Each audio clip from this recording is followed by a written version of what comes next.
Okay, we are live. You all can start. Okay. Jai Jinendra, everybody. Welcome to the session on. Welcome to today's session on the Finance Act. The changes that are suggested in that are passed in the Finance Act by today's speaker, Shri. Am I audible? Yeah. Yeah. By Shri Pankaj Jain, and the chairperson for the session being our own Bimal Punmiaji. So I would welcome everybody for today's session, and I would request Shri JCAF Apex President Shri Shantilal Kocharji to welcome the participants. Over to you, Kocharji. Yeah. Jai Jain to everyone. Today's session chairman Sri Vimalji Punamia and today's speaker Sri Pankaj Jain and our moderator Hiral Shah and Bombay President, JCAF President Pradeep Kapadia.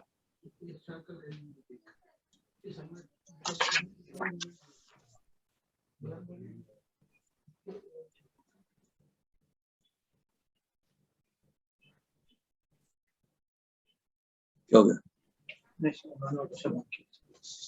JCAF, and I welcome you all.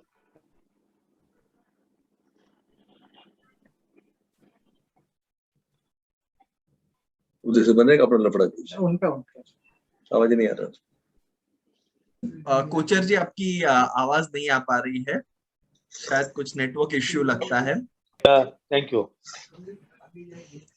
I would request JCF Mumbai President Shri Pradeep Kapadia to please briefly inform the participants present about JCF.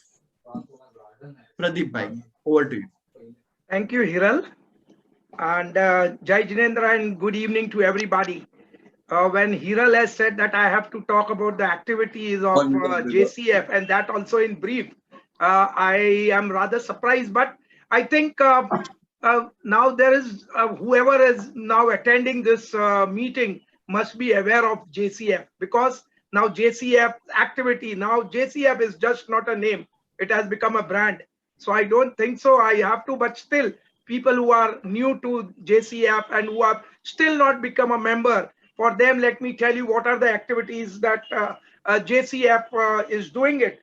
We do everything to keep our members updated in all the fields, may it be direct taxes, indirect taxes, auditing, or any other laws, and even on the communication skill, on public speaking, or on the personality development, or any other, many other things that we have been doing. We do conferences, we do lecture meetings, we have such series meetings, the series of seminars every day, or we have like Dharam Chakra also, we do it for religious purpose. We have tea time with JCF. We do so many things, let me tell you. We have annual conferences in which we recognize the stalwart Jain CAs excelling in various domains, creating fresh professional opportunities to our members. We have, let me tell you, we have tied up with Yes Securities and Ras Al Khaimah, UAE-based firm, which we have tied up with them. So that also for our members, it is a great opportunity. practicing development initiatives like innovation, marketing of CA services, faculty development training, blog writing, speed reading, etc.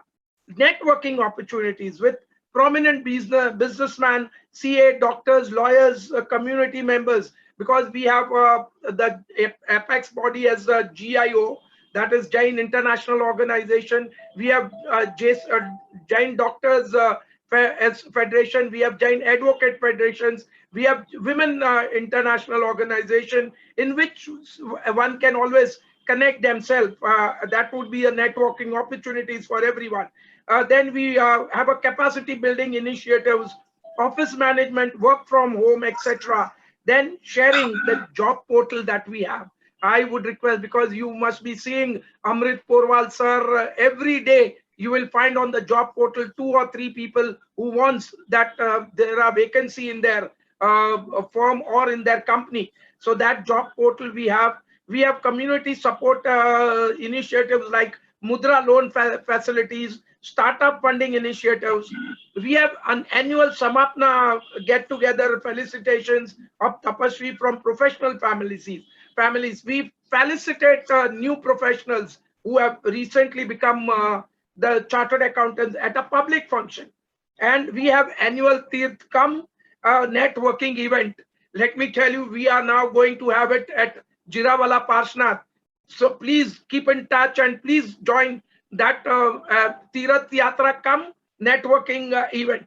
We have a lot of charitable activities. It's not only that we do it on the professional. We do a lot of charity activities. We give scholarship to our student.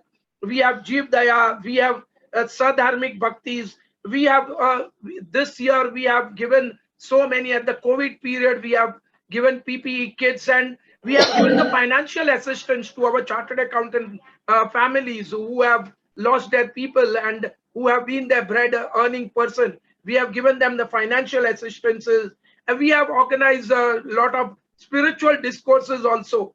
And I think we have lots and lots of things to be said, but I think time is a limiting factor. And every time I say activities don't stop at JCF, but I will have to stop somewhere because we have eminent speakers whom we have to listen. So I will stop here, but who have yet not become a member, let me tell you, at just 1,100 rupees, you become a life member. So I think, what are you waiting for? Just become a member, just join on our website and become a member. That is what is my request. Thank you very much. Thank you, Pradeep bhai, for being brief about our numerous activities. Now coming to the subject proper, it would be my privilege to introduce today's chairman, Shri Bimal Punmya, a person who does not require any kind of introduction, a person who has always been there across the board for JCAF and for the entire CA fraternity in toto. Still, as a formal introduction, Bimal Punmya is BCom, LLB General and CA by qualification, qualified way back in 1974. He has been practicing as a chartered accountant for the last 45 years as proprietor of Messrs. Bimal Punmya and Company. With the help of his 25 assistants, attending to nearly 1,000 resident and non-resident clients in various areas, that is taxation, audit, company law, RBI, GST, cooperative society, stamp duty, registration, and other matters relating to properties, appeals, search and seizure, etc. Attached to nearly 100 companies, trust firms as advisor, director, auditor, or trustee. He has been the standing member, the standing committee member of the TDS appointed by the Income Tax Department, life member of the Cricket Club of India and various other clubs and associations, honorary treasurer for remaking of Mumbai Federation, honorary patron of Estate Agents Association of India Federation of Accommodation Industry of India, has written numerous books on various topics. You name a topic, and Vimalji is present as a writer therein. Has been a regular article writer for Times of India, Accommodation Times, Property Times, Chartered Accountant Journal, and various other professional organizations. He has been a speaker for, I wouldn't say 1,000, thousands of seminars, which we have ourselves witnessed on various topics, including union budget. Even the union budget for our JCAF was addressed by Punmyaji, income tax provisions, stamp duty registration provisions, etc. He has been the past president of the organizations, the number of organizations wherein he has been the past president. The list is too long. And it is a very big privilege for us to have such a person as the chairperson of today's session. Welcome, Punmyaji, for the session, and would request for your opening remarks. Then we would move to Pankaj Jain. Thank you, sir. Thank you very much for kind word. Respected Santilal ji Kochar, Hiral Bhai Shah, Pankaj ji Jain, Amrit Bhai Porwal, Pradeep Bhai Kapadia, my personal friend, Tarachand ji Bapna, Palak Parekh, and friends. Today we have gathered here on this virtual platform to hear Pankaj Bhai on Finance Act 2022.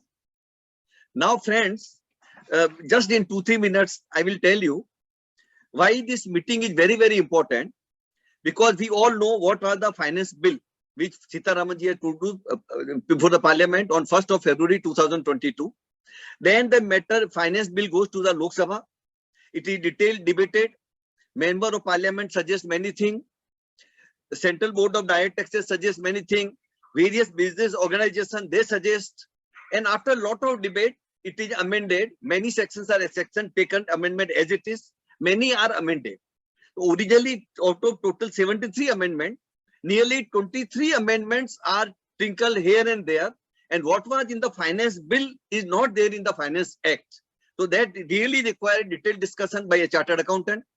Then after Parliament approved that, after Lok Sabha approves that, it goes to Rajya Sabha.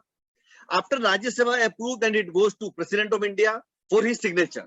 And that was signed on 29th of March. So the Finance Bill of 1st February 2022 become Finance Act of 2022 on 29th of March. I will just tell you a few important points which are really very important in the difference between the Finance Bill and Finance Act. Like section 68, earlier we were not required to produce source of a source, which of course Pankaj Bhai will deal in detail, but I will just starting, I will just say a few points. And so now there are a lot of amendment, we have to prove source of a source. Then there is amendment in many parties used to claim what surcharge and education says we pay as an expenditure. Now it is amended, you can't claim those expenditure, which is again retrospective effective. Pankaj Bhai will deal in detail. Section 14A, earlier there was law, if you have a dividend income, then only expenditure was to be disallowed to the extent of dividend income. Now whether dividend income is there or not there, expenditure has to be disallowed. So there is a major amendment. In section 37, if any expenditure you incurred, which is against the public policy, like giving gift to a doctor by the pharma company, and that is against the medical council policy, so such item will be disallowed or will be added to the income of a doctor. 43B, when you have to pay interest to the bank, normally we don't pay, we increase the loan. And accordingly, it was allowed by increasing the loan. But now that will be disallowed. That will be not treated as a constructive payment. Section 79A, whenever raid is conducted, survey is conducted, something is found during the course of search, or you declare something, if you have carry forward losses, if you have loss of the current year, you can't adjust this against that item. You have to pay tax at the rate of not only 30%, but 78%. 60% tax, then surcharge, then education cess, and minimum penalty of 30%. We work out to 108% now. 100 rupee unaccounted found, 108 rupees is the minimum tax. If you fight with the department, you lose, it becomes 138%. So major amendment has taken place in that also. Updated return, which sir of course will tell in detail. very important amendment. If you miss something not shown, then you voluntarily you file the return, amended return, updated return, and you file within 12 months, you pay minimum penalty of 25%. File within 24 months, you pay penalty of 50%. Of course, penalty on tax and interest on both. So then, if you have not filed within 24 months, then you can't file at all. So because settlement commission and all is over in last 2 years, I think somewhere in February 2020. So this is also become very, very important. Who can take benefit, who cannot take, those also sir will tell in detail, because wherever Benami Act is applicable, PMLA Act is applicable, FERA violation is there, foreign assets are found, person is involved in foreign exchange violation, those person cannot take the benefit of that. Section 148A also there are major amendment. 148 recently Bombay High Court decided more than 2,000 cases. So there also many things has to be discussed. Virtual hearing, this cryptocurrency which we call, there also amendment. Now that it is taxable, TDS has to be deducted. If you incur any loss, that will be not allowed. ITAT, Income Tax Appellate Tribunal, will become faceless. ITO assessment level and CITP is already faceless. And now only central circle is there, which is not faceless. Even international taxes have become faceless from this April. So that, of course, there are certain procedure amendment in that. Time limit for extended those cases, assessment date 2021, where return was to be filed by 31st of March. Assessment was to be completed by 31st of March. Has been now extended to 30 September. But many cases, 148 notice was issued. That also was getting time barred by 31st March 2022. Their order have not come. So it is not clear whether that time is extended or not extended. So that also another very important thing. Then again, last amendment, section 9A, section 45(4), retirement, dissolution, money given to partner. There were many amendments, and this time also few cases have been clarified in that. So I personally feel that there are a lot to discuss, and in view of that, we cannot think of better person than Pankaj Jain, because he's known to me for last more than 25 years. Even when I'm not clear on some issue, I always talk to him and always see his opinion. So friends, we have today Pankaj Bhai, who will deal in a detail. And again, in end, I will come back to you. Thank you very much, sir. Thank you. And thank you, Pankaj Bhai. Thank you, Vimal Bhai, fine and generous words. Thank you, Vimalji, for the words. And now I would be taking the pleasant task of introducing the speaker for the day, CA Pankaj Jain. CA Pankaj K. Jain is a managing partner of SBP and Associates, having offices at Marine Lines and Nariman Point. Pankaj Bhai has cleared his CA in 2002 after completing CA, qualified in DISA in 2006 and LLB in 2010. His core areas of practice is direct tax, and he loves sharing knowledge. He is our own Pankaj Bhai. He's the managing committee member of JCAF Mumbai as well. His passion to share knowledge took him to teaching profession, which he pursued for more than a decade, teaching intricacies in finance and direct tax to students of PE2 and CA final. Now he shares the knowledge with fellow professionals at various forums, which are ranging from the study circles of WIRC to branch to regional level to the national level at ICAI. Other professional forums like GSTPM, the Chamber of Tax Consultants, to name a few. He has co-authored a book on charitable trust published by JCAF. He is very fond of old Hindi music and likes to read autobiography in his free time. Thank you, Pankaj Bhai, for accepting our invitation, and the floor is all yours. Thank you, sir. Thank you, Viral Bhai. So good evening all. Good evening, Kocher ji, Kapadia sir, Purva ji, Hiral Shah, and Vimal.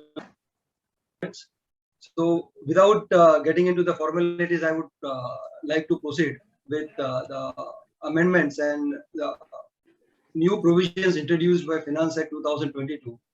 So Vimal Bhai have in brief almost covered all the amendments, which I will like to take it point by point in detail. So let's start with our analytical discussion on the direct tax provisions enacted by Finance Act 2022.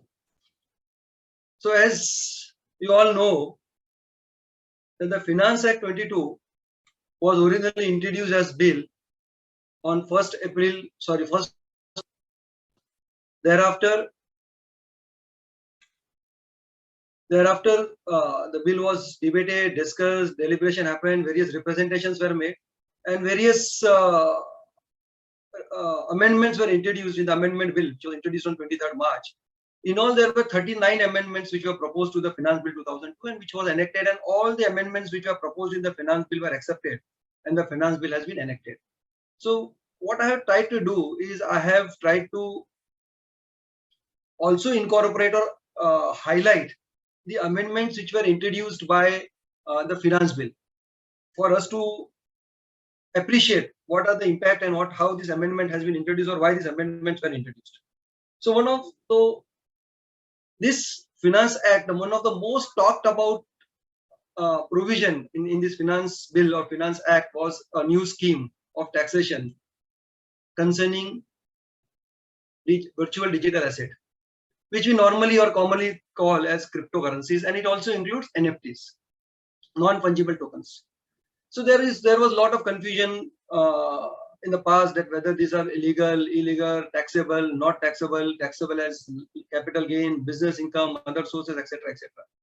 So to do away with all these controversies or all this confusion, the Department of the Income Tax Act has been amended to introduce a complete new scheme of taxation, or I would say a separate code of taxation for virtual digital asset.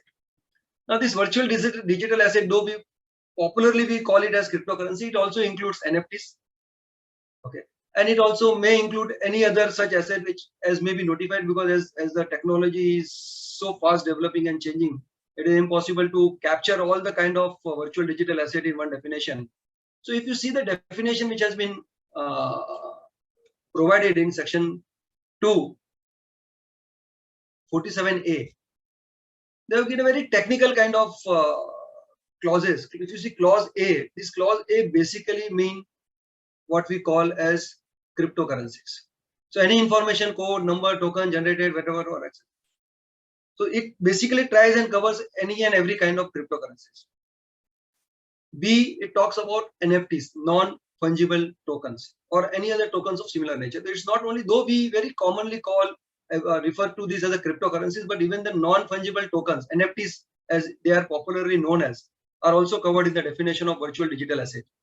They have further also provided that any other digital asset as central government may by notification in the official gazette specify, because as I have discussed that this is such a evolving technology that it is impossible for anybody to capture the complete gamut in one definition. So they have opened it or kept it open to specify.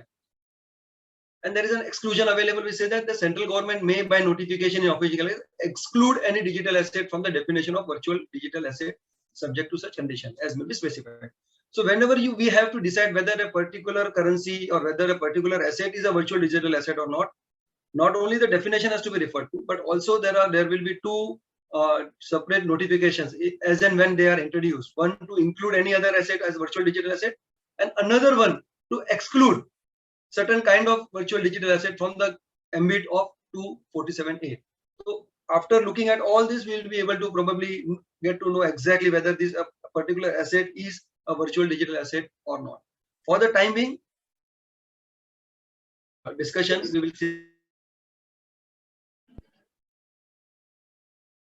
currencies which are covered virtual digital. So as I mentioned that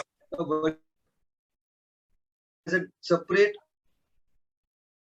15 BPH for taxation. The code you'll see is more or less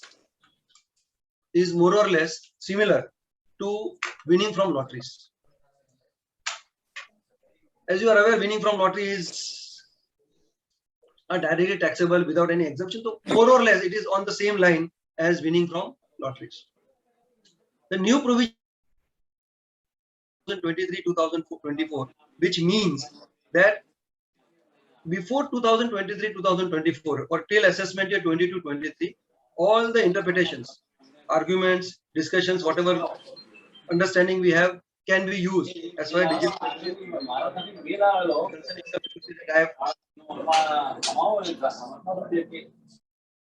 I think so. It can be treated as business asset if I am a stockist or I am a dealer in the cryptocurrency. It can be treated as investment. It can be treated as other sources. Or I can take a stand that it is capital asset, not taxable because there is no cost to acquisition, etc. All the interpretations and the arguments are available till assessment year 22-23. Post assessment year 22-23, that is from assessment year 23-24. None of these arguments would be possible because now it will be subject to taxation as per the provided scheme of taxation under section 115 BBH. There is one more amendment. So you'll see what are the total sections which has been amended in consequence of taxation of virtual digital asset. The first is section 2 subsection 47, which defines what is virtual digital asset. Then another is 115 BBH, which gives a separate code of conduct. 194S talks about tax deduction at source on transaction of virtual digital asset. And there is section 56(2) clause 10, which you remember is a section which talks about any gift received or any amount received or property received at without consideration or less than the market value. Such difference is treated as income in the hands of recipient. So the term property has been defined: movable, immovable, etc., etc. So only those assets can be taxed under 56(2), which are covered under the term property, asset, movable, immovable, share, security, etc., etc. If they are not mentioned there categorically, then such receipt of assets are not taxable. And to ensure that even the digital virtual assets should be taxed if they are given as a gift or at a consideration which is lower than the market value, so they have amended that clause and they have provided that virtual property includes virtual digital asset, which means even the exchange or even the gift of virtual digital asset would be treated in the hands of recipient unless it is specifically exempted. For example, is given to relatives or given by a trust, etc., etc. So coming to the provision of section 115 BBH, the scheme very clearly is in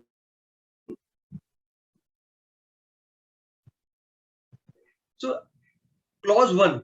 It provides that whenever the total income of SSC includes any income from transfer of virtual digital asset. Now the word which I have highlighted in red color, there are 1, 2, 3, 4 highlights in red. These are the amendments which were made by Finance Amendment Bill, which was introduced in March 23rd March 2022. So it provides that whenever there is a total income of the SSC includes any income from transfer of any virtual asset or virtual digital asset, notwithstanding anything contained, the amount or tax is payable at a rate of 30% on such. We will go through the definition first and then I will highlight as to why these amendments were introduced subsequently and what is the implication of it. Okay. Then it further provides that notwithstanding anything contained in any other provision of that, as you are aware, no deduction in respect of any expenditure is allowed except for cost of acquisition, or any allowance or set off of any loss shall be allowed to the SSC. So if I have set up an office, I have set up the complete office, I have appointed staff, I have computers, plant, machinery, air conditioning, etc., and my only business is to deal in digital virtual asset. The law says that you may incur whatever expenditure you like to. The only deduction we will allow you is only cost of acquisition, nothing more, nothing less, even though you can prove beyond doubt that it has a direct nexus with my activity, it is incurred for the purpose of business, etc., etc. But since the separate and special code, no deduction is allowed. No set-off is allowed. No depreciation, unabsorbed depreciation set-off is allowed. No business loss set-off is allowed. Nothing is allowed. Okay. Now it further says that no set-off of loss from transfer of virtual digital asset as computed above can be allowed against income computed under any provisions of the Act. Which means, suppose it is possible, despite the fact that no deductions are allowed, still it is possible that in a case of a virtual digital asset transaction there is a loss, because if suppose I bought Bitcoin at a $50,000 and now I'm selling it at $30,000, So this $20,000 is a loss, which definitely is a loss. So they say that not only that you can claim set off, if you are incurring any loss from this activity, it cannot be set off against any income, including income from virtual digital asset. Now this is little harsh provision, but we'll discuss. So what is said that no set off of loss from virtual digital asset can be claimed against any income computed under any provisions of the Act. And third, it says that because if you see the subsection 1, it talks about when the total income of assessee transfer of virtual digital asset. So the word used is transfer. So subsection 3 has provided that the meaning, the word transfer should derive its meaning from clause 47 of section 2. Which, and whether it is capital asset or not, so the same definition would apply. Now, if you see this whole provision as in one in entirety, you will, this provision will override any other provision. In subsection, anything contained, this word was missing in the original bill. Was made that it is possible for somebody that since the is not having any non-obstant clause, some other section in which it is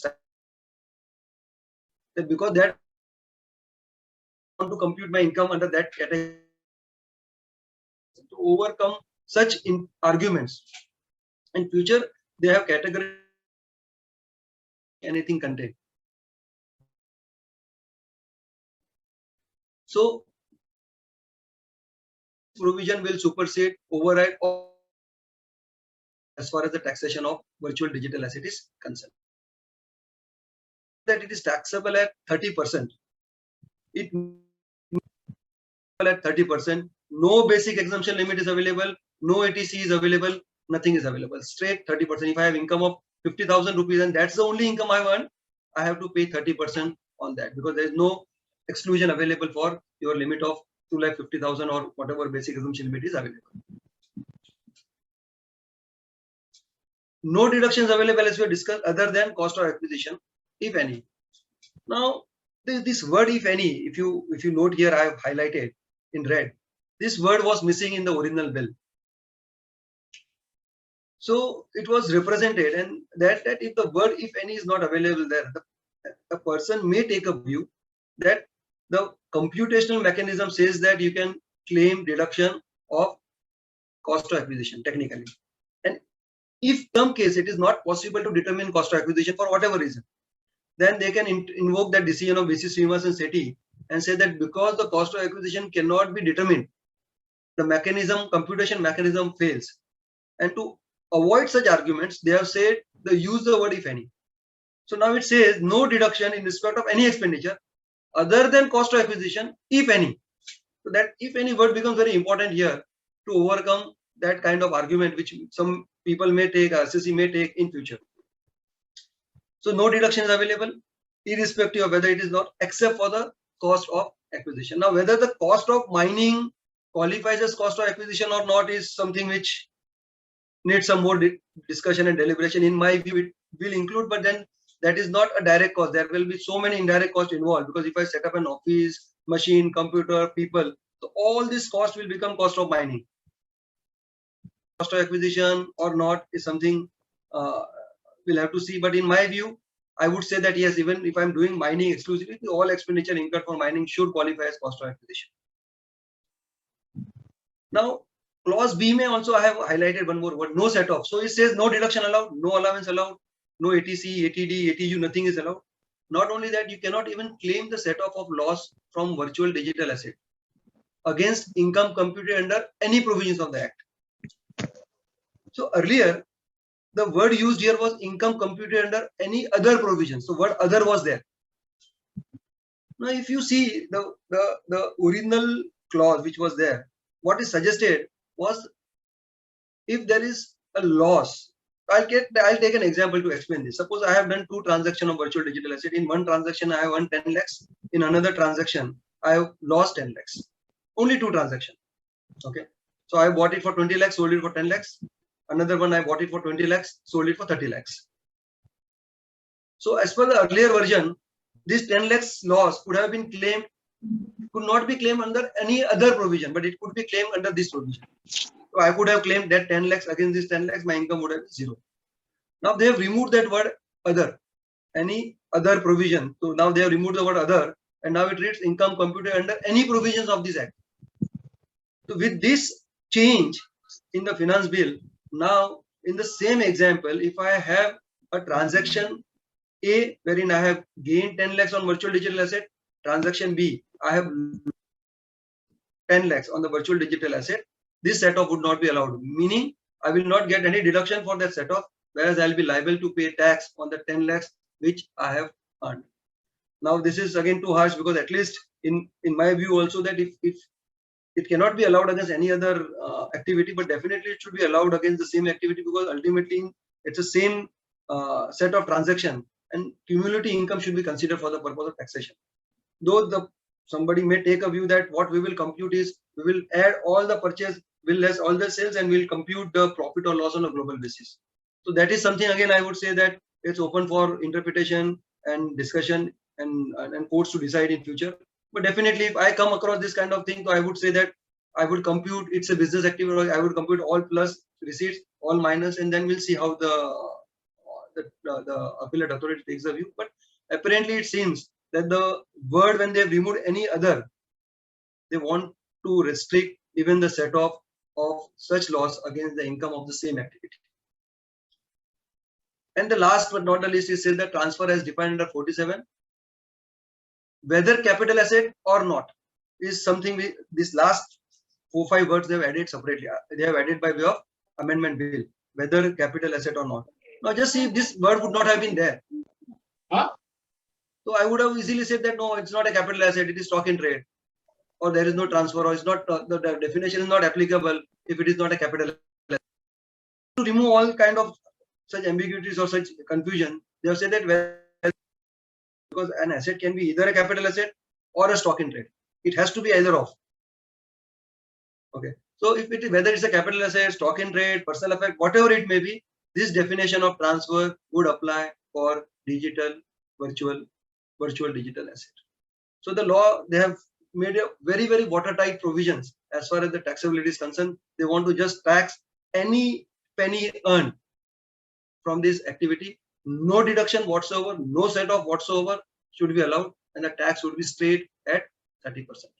So this provision is as clear, as simple as it has been provided here under section 115 BBH. The next provision in line which has been introduced for in connection with virtual digital asset applicable with effect from 1st July 2022 is section 194S, TDS on virtual digital asset. Now basically, in my view, this provision is more for getting the reporting on the transactions which has happened on virtual digital asset rather than actually collecting the tax. So the payer is any person responsible for paying any resident. It's not applicable if the recipient or if the seller of virtual digital asset is non-resident, because it will be covered under section 195 straight. So payer, any payer responsible for paying any resident any sum by way of a consideration for transfer of virtual digital asset, which means if you are buying digital currency and you are making the payment, you are liable to deduct tax at source. What is the rate of TDS? 1%. Any exemption available? Yes, sir. Exemption is if in the case of a specified person, up to 50,000, it's a threshold limit as we have for 194C, J, etc. So up to 50,000 per annum, no TDS provision would apply. And who are the specified person? As usual, we have under 194C and J that individual or HUF whose turnover does not exceed 1 crore for business or 50 lakhs for profession in the preceding year. And they have introduced one more category here, which is not normally available in other section, is being an individual or HUF not having income from business and profession, because as far as virtual digital asset is concerned, it is possible that a person doesn't have any business and still he is doing transaction. A salaried employee doing virtual digital asset transaction, a housewife doing it, a college student who is doing it, or a retired person not having any business activity is doing virtual digital asset. So they have covered even this category of people as specified person. And even this category of people are liable to deduct tax at source if the quantum of total consideration for the year exceeds 50,000. And if they are non-specified person, then up to 10,000 per annum. Incidence of tax, obviously, whichever is earlier. Now, in this case, it is possible that the payment can be made in kind. That you are giving currency in exchange of digital currency. You are discharging your consideration in kind. So the law very categorically provides that whenever a consideration is to be settled in kind, not only the tax has to be deducted before the consideration is paid, but the TDS has to also be paid. That's a very specific amendment which was made by the finance bill. Earlier, it was only that the tax should be deducted before releasing the consideration. In the finance amendment bill, or in the amendment bill, they have categorically provided that not only the tax to be deducted, but the tax deducted has been paid before releasing the consideration. So this is something which we need to keep in mind, that if the exchange is in kind, because the problem when the exchange is in kind is that you don't really have the money, you are giving some asset and getting some asset. So they have said that you pay the money first before you do the transaction. Okay. As we discussed that this kind of TDS of profession, but for any class, every class of SSE, be it a housewife, be it a student, be it a retired person, etc., etc., etc. And that is the reason they have given a procedural relief. First procedural relief is you are not required to obtain 10, and therefore you are not required to file TDS returns. So it would be like your TDS on your immobile property. So it's a state, make a payment, that is challan come return. Second relief they have given, which is a procedural relief, is relief from 206 AB. There is no obligation on the payer to check whether the recipient has filed the return for the preceding years, because there is a provision which says the tax, if return is not filed, the tax has to pay twice the rate, etc. So there are so many additional conditions applicable. So these procedural reliefs are available as far as 194S is concerned. It is possible because this digital transaction also happens on a e-platform or on the digital platform. The provision of TDS on e-commerce activity under section 194O may also get triggered along with 194S. So to provide the stability and clarity, they have ensured that they have categorically provided that TDS, if the TDS under section 194S is applicable, then 194O will not get triggered, which means whenever there is both the sections are triggered together, 194S will precede over 194O. Okay. However, TDS under multiple section is possible. Now this is interesting, and which we should keep it in mind. Suppose as a chartered accountant, our client says that I don't have money to pay you a fee, but I have some digital currency. If you want, I can pay in digital currency. Now the guy thinks that yaar kuch nahi aane wala, at least kuch to aayega. Something is better than nothing. So he said, chalo yaar, you pay me in digital currency.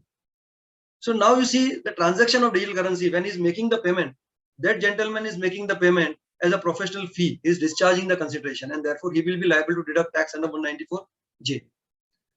You are discharging the consideration in kind by settling the fee or by releasing from the obligation to pay the fee. And therefore section 194S would also trigger. So on the same transaction, whenever the transaction is in kind, okay, whenever the transaction is in kind, the TDS provision may trigger on both the end. So the same transaction would trigger 194S also and 194J also. In our example, it can be 194C, 194S, it can be 194H, 194S, etc., etc., etc. So this provision of TDS is more for, in my view, for reporting purposes, wherein the department will be able to track all the transactions happening under a virtual digital asset, and which will help them to keep a track and ensure that the people who are entering into this transaction comply with the provision of section 115 BBH. So this was a short discussion we had on virtual digital asset. The next most important thing which has been introduced is updated return. So over a period of time, you see the time limit for filing the returns have reduced substantially. It was earlier 12 months from the end of the assessment year, then it become by the end of the assessment year. Now they are saying within 9 months from the end of the assessment year. So from the end of the previous year. So the time has been reduced over a period of time. As also there are various complications which arise, or the information which comes to your knowledge subsequently because of various multiple transactions happening, reported here and there. So it is possible that you may have filed the return, you may have missed some transaction, or you have interpreted some transaction in some different manner. You got some High Court, Supreme Court decision, now you want to revise. So earlier that option was not available unless a notice under 142 or 148A, 148A or return reopening under 148 has been done, and which was a very statutory provision, and which starts only after some proceedings are initiated against you. So there was no voluntary way to file a return after a particular point in time. So they have come out with a very good concept of updated return, and who is wherein any person, whether he has originally filed return or he has not filed the return, qualifies for filing updated return. Okay. What is the duration? 24 months from the end of relevant assessment year. So you can file within 24 months from the end of relevant assessment year, which means we are talking of 21-22, 22-23. 2021 ka return you can see as an updated return.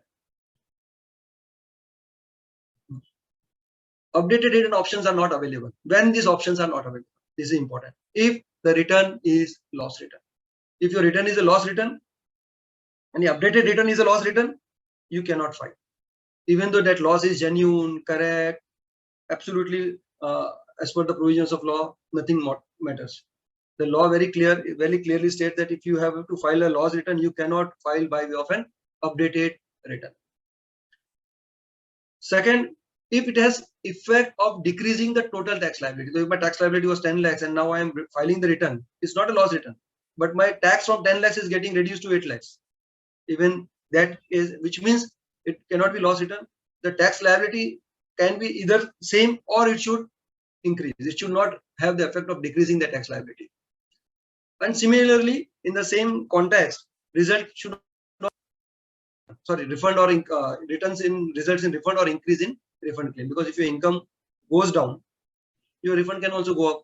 Or you will say, sir, फिर 2 और 3 को क्यों इन्होंने अलग-अलग दिया है, तो consequentially same ही होगा. No, there can be a situation where there is no change in your tax liability, but still there is increase in the refund. If the TDS claim by you has changed between the time when you file your original return and the time you are filing the updated return. Suppose in 26 years your TDS was 7 lakhs. Subsequently, you realized that there is a 1,50,000 TDS entry which was not there then, and we didn't realize, we did not claimed it. Now you want to file a revised return, updated return, and increase your claim. So you maintain everything same. You increase your claim from 7 lakhs to 8,50,000 of TDS credit. You are not eligible because it will result into increase in refund. Okay. So these are the categories where this option is not available. In short, you cannot reduce your income or your tax liability, or you cannot increase your refund.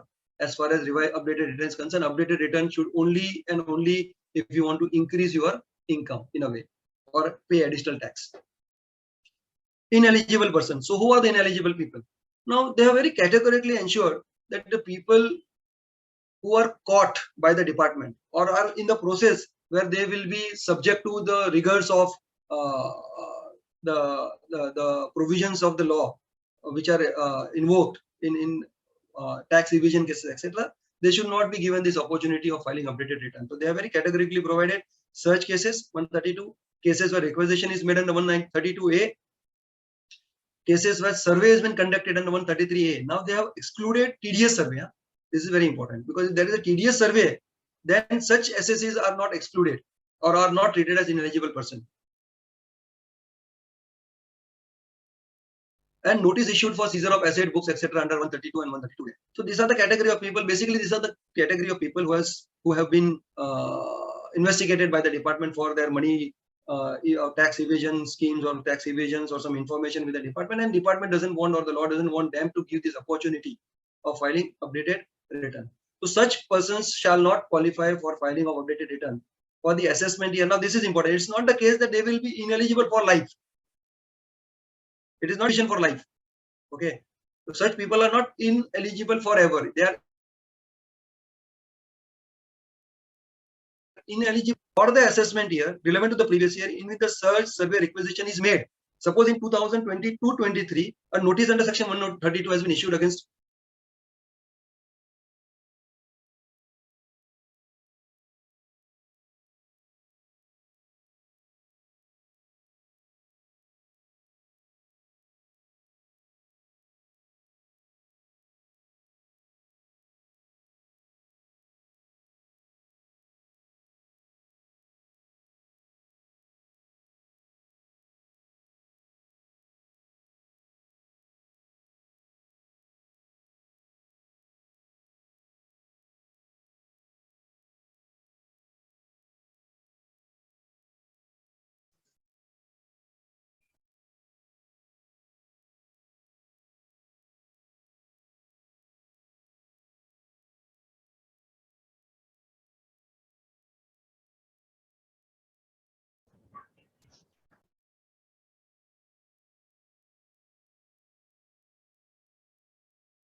there seems to be some network issue.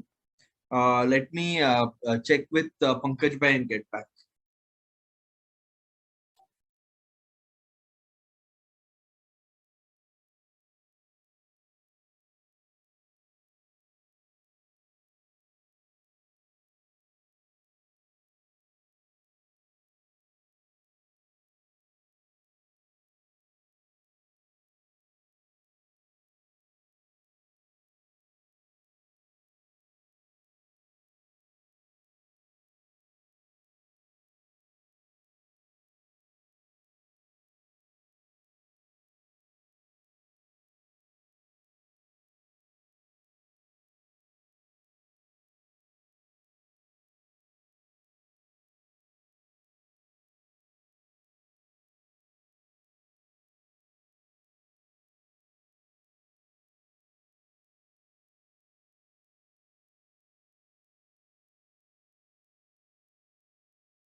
Am I audible now?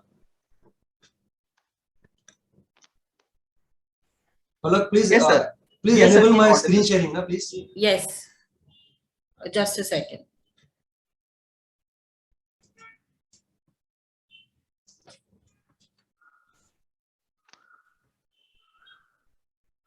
Yeah, you are the co-host now.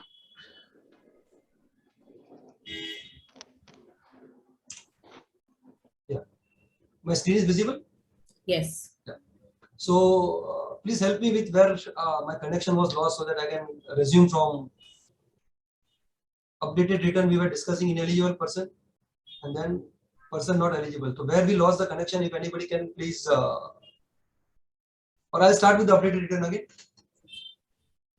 Is that okay? Yes, sir, please. Yeah. So updated return as we know all that it has been introduced because the time limit for filing of return has been reduced substantially from 24 months from the end of the previous year to 9 months. It has substantially been reduced. And considering that fact, they have come out with a new scheme wherein they are allowing us to file an updated return. So any person, whether he has originally filed return or not, is eligible to file updated return. Whether I am an SSC individual, company, partnership firm, or whether I had filed the return or not filed the return, I would be eligible to claim or to file the updated return.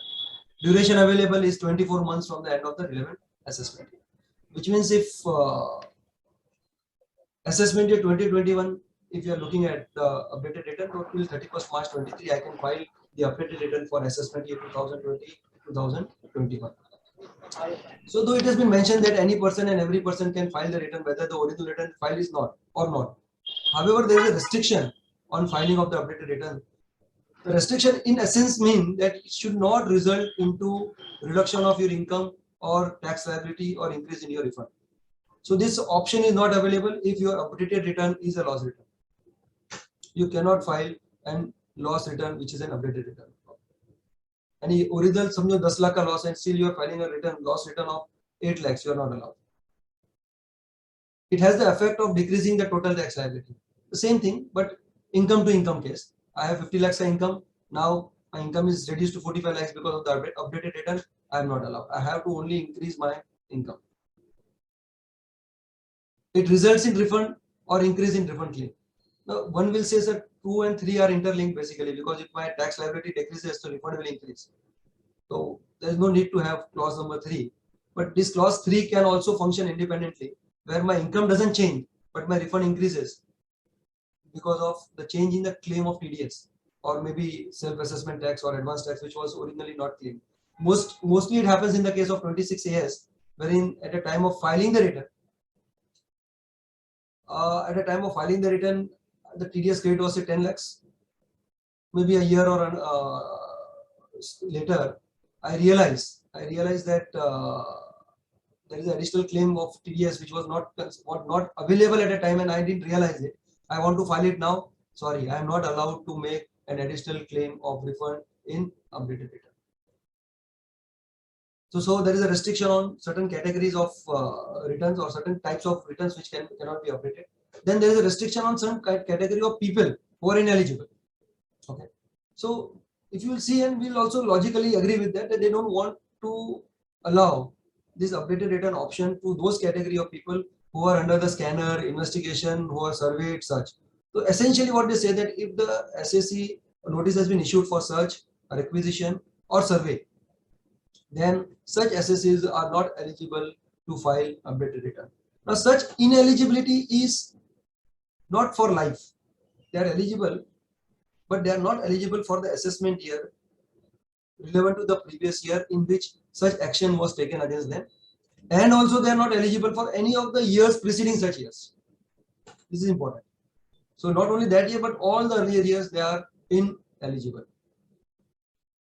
Okay. This word any assessment year was not there in the original bill, which was introduced by Amendment Bill 22. So earlier the word was 24 months. So to do away with that calculation of whether it's 24 months, 36 months, 12 months, they have just now mentioned any assessment year preceding such relevant assessment years. So once a notice under section 132 is issued, let's say it has been issued for assessment year in financial year 22-23, so 23-24 assessment year से लेके और सब पिछले assessment year these proceedings are not open, but subsequent year they can definitely file updated return. There are category of updated return or category of people who are banned or who are not allowed to file updated return for the relevant assessment year. So they are not ineligible for all the assessment year, but they are ineligible only for the particular assessment year. And which are those cases? Case number 1 is an updated return, which means that once this option of once in an assessment, you cannot as return for n number of times. I can revise day after tomorrow 100 times I want to revise. There is no restriction under the law on number of times I can revise a return as long as it is within the permissible time limit. However, updated return can be filed or furnished only and only once. Okay. Secondly, the second restriction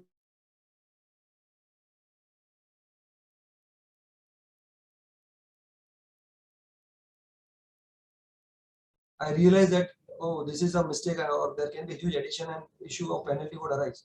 So I would just file an updated return and make a claim in the return.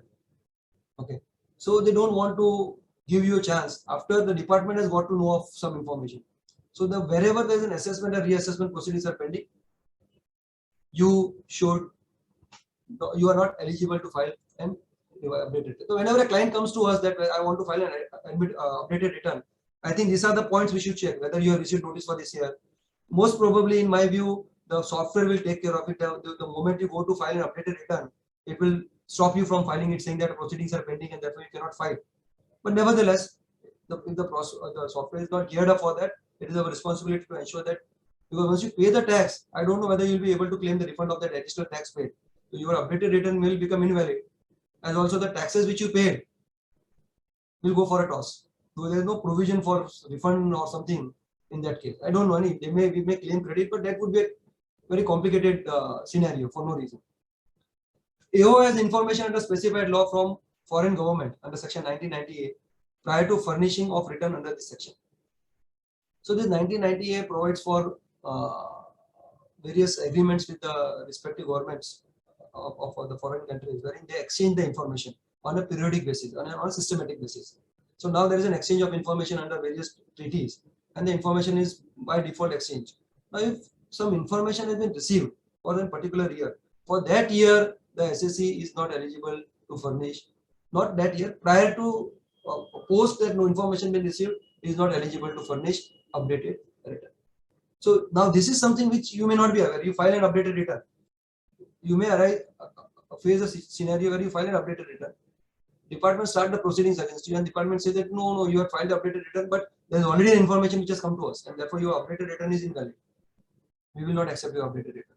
Most probably, it may happen that we get to know from the department via notice that there is some inquiry going on under foreign taxation cell for some foreign asset. Okay, most probably they want to cover such cases where the SSC takes this opportunity to just file the updated return and offer it for tax or disclose the foreign asset in the updated return to avoid penalties. Okay. Cases where prosecutions has been launched, and such person or class of person as notified by the board. The board may notify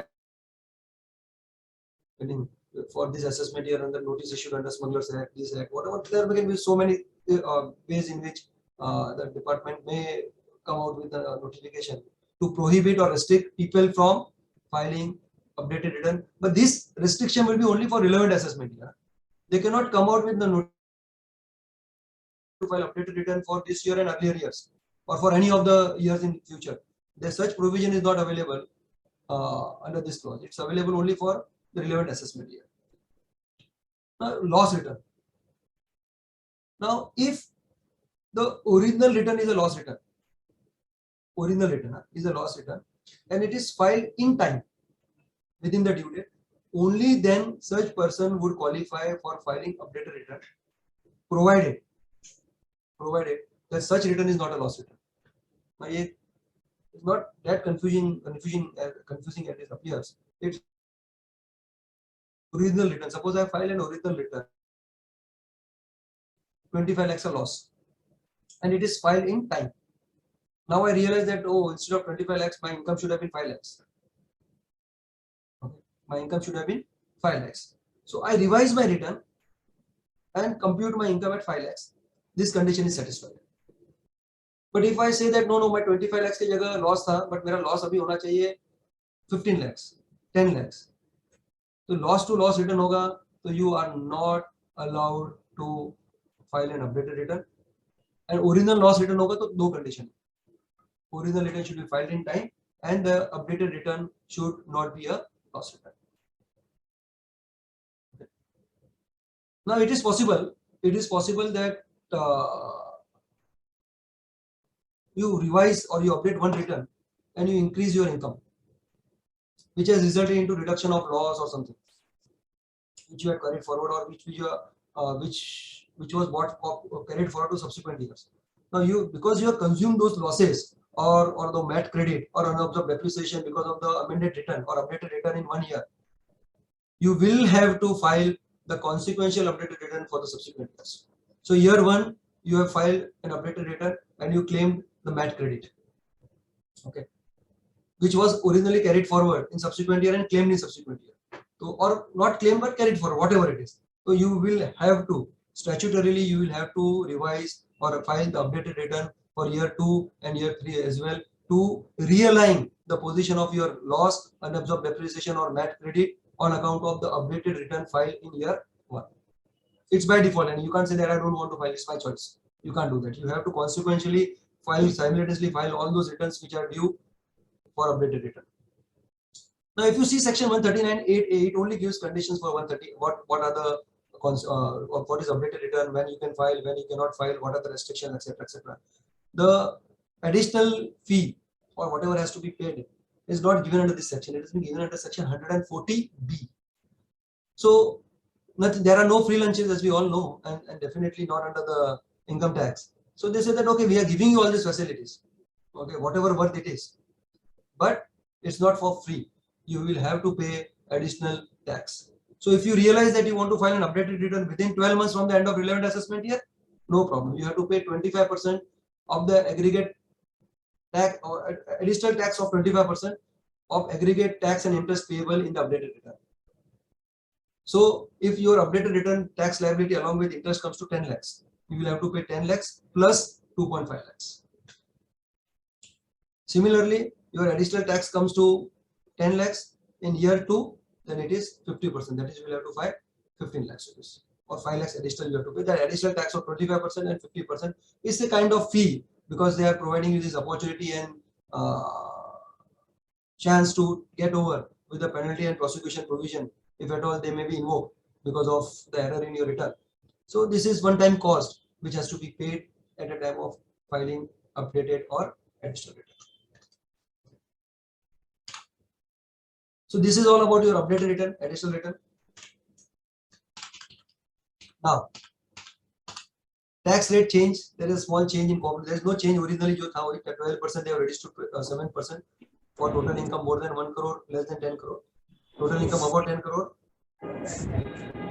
Total income above 10 crore. Now it's 12%. Earlier it was 12%. Alternate minimum tax, they have brought it in line with the company for a corporate society. Now it is 15%. There is one important amendment under surcharge. Earlier, dividend, short-term capital gain under 111A, that is short-term capital gain on shares and securities, STT paid. Long-term capital gain 112A, that is capital gain on shares and securities, STT paid. So till last year, or even in this year, the maximum surcharge has been capped at 15%, because as you are aware, the surcharge is 10, 15, 10%, 15%, 25%, 37%. It goes as high as 37%. So to ensure that these investors are not disturbed because of the huge surcharge liability, they restricted it to maximum 15% of surcharge as far as dividend is concerned. Short-term capital gain 111A, long-term capital gain 112A. So till assessment year 22-23, it was capped at 15%. Till assessment year 22-23, if there is a capital gain, long-term capital gain, other than special or other than on shares and securities on which STT is paid, okay, which is taxable at a concessional rate of 10%. उसके अलावा कोई भी land का हो, building का हो, gold का हो, whatever capital gain other than 112A, there was no maximum cap available. It, depending upon your income, 10% to 37% was the long-term capital gain applicable. Now they have done away with that provision, or they have brought now other capital gains also, long-term capital gain, in sync with the other long-term capital gain. So now from assessment year 23-24, I can say for assessment year 23-24, I can say any and every long-term capital gain, whether it is 112A or 112, the surcharge is capped at 15%. However, short-term capital gain, only short-term capital gain of 111A surcharge is capped. For all other short-term capital gain, surcharge is still between 10% to 37% as the case may be. Then section 115B(d), there was a concessional tax on dividend income from foreign companies, which was 15% till assessment year 22-23. Now they have abolished that, which means your dividend income would be taxable at normal tax as income from other sources, from 0% to 5% to 37% to 30% to 42%. It can be taxed depending upon your income category and not at a fixed slab of 15%, which was earlier the case. So these are some of the changes in the tax rate. Otherwise, all the tax rates are the same. This is interesting. There are generally you will see this government takes pride always, and they have maintained also to a greater extent that we will never make an amendment which is retrospective in effect. Generally, that they have never made, or the amendments which are retrospective in effect, even though they want to overrule the decision of Supreme Court or something, they normally do an amendment to the Act section prospectively. But there are some amendments which has the impact of retrospective application. Now, there is a very good technique which they have introduced or which they have invented, that if they want to make any amendment, rather than amending the section, they introduce an explanation. And they say that it was always meant, it was never, this is how it should have been read, always. And then they will give a particular line of wordings, which would mean that this is only clarificatory in nature and this was the law always. So they have introduced some explanations, and they have actually made also some amendments. So we'll have a look at what they have done. 14A, they have just made a technical amendment. They have introduced a non-obstant clause, that notwithstanding anything, because it was missing. So there was some argument that this may not apply in some cases, it may apply in some cases. So now they have made it very clear. It says 14A can be invoked irrespective of any other provision contradicting 14A in the Act. Okay, and they have introduced from 1/4/2022. Normally it is applicable from 21-22 assessment year. Now this is interesting, which Vimal Bhai also mentioned in the beginning. So there was a Supreme Court decision which suggested, or which held that if there is an asset which has not generated any exempt income during the particular assessment year, then the provision of Rule 8D or 14A, Rule 8D would not apply in respect of such asset. Even though 14A would apply, but Rule 8D would not apply, technically speaking, because they said that there is no exempt income. So how, when there is no exempt income, how can that exempt asset be considered as an asset generating exempt income? Now, to do away with that, because what happens in the case of shares, it's not necessary that every year the shares in generate exempt income. If I have invested in my group companies, so maybe for years to come I will never get dividend because I have invested in the subsidiary companies for expanding my business. So this provisions was becoming ineffective as far as such investments were concerned, where there was no exempt income, and now the long-term capital gain is taxable entirely. So it's only dividend income which has remained, or dividend income is also taxable. So shares scale, I don't know how it will be used, because there's no shares now can generate any exempt income, but nevertheless it's applicable to many other categories of income as well. So what they have provided here is that explanation one has provided. Pankaj, please change the slide. Only tax rates are seen on the slide, sir. On the screen. अभी दिख रहा है? अभी दिख रहा है?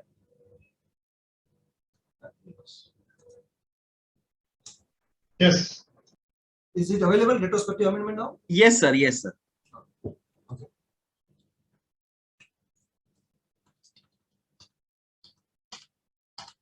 Yeah.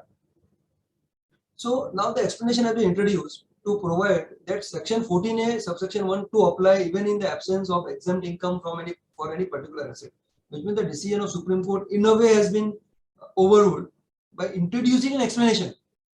And since this section was introduced with effect from 1/4/1962, this explanation is also applicable from 1/4/1962, which means wherever this argument has been taken by the SSC that there is no exempt income and that issue is pending before any appellate authority, by invoking this provision explanation, now all those issues as far as those argument is concerned are now settled, which means that even if I have any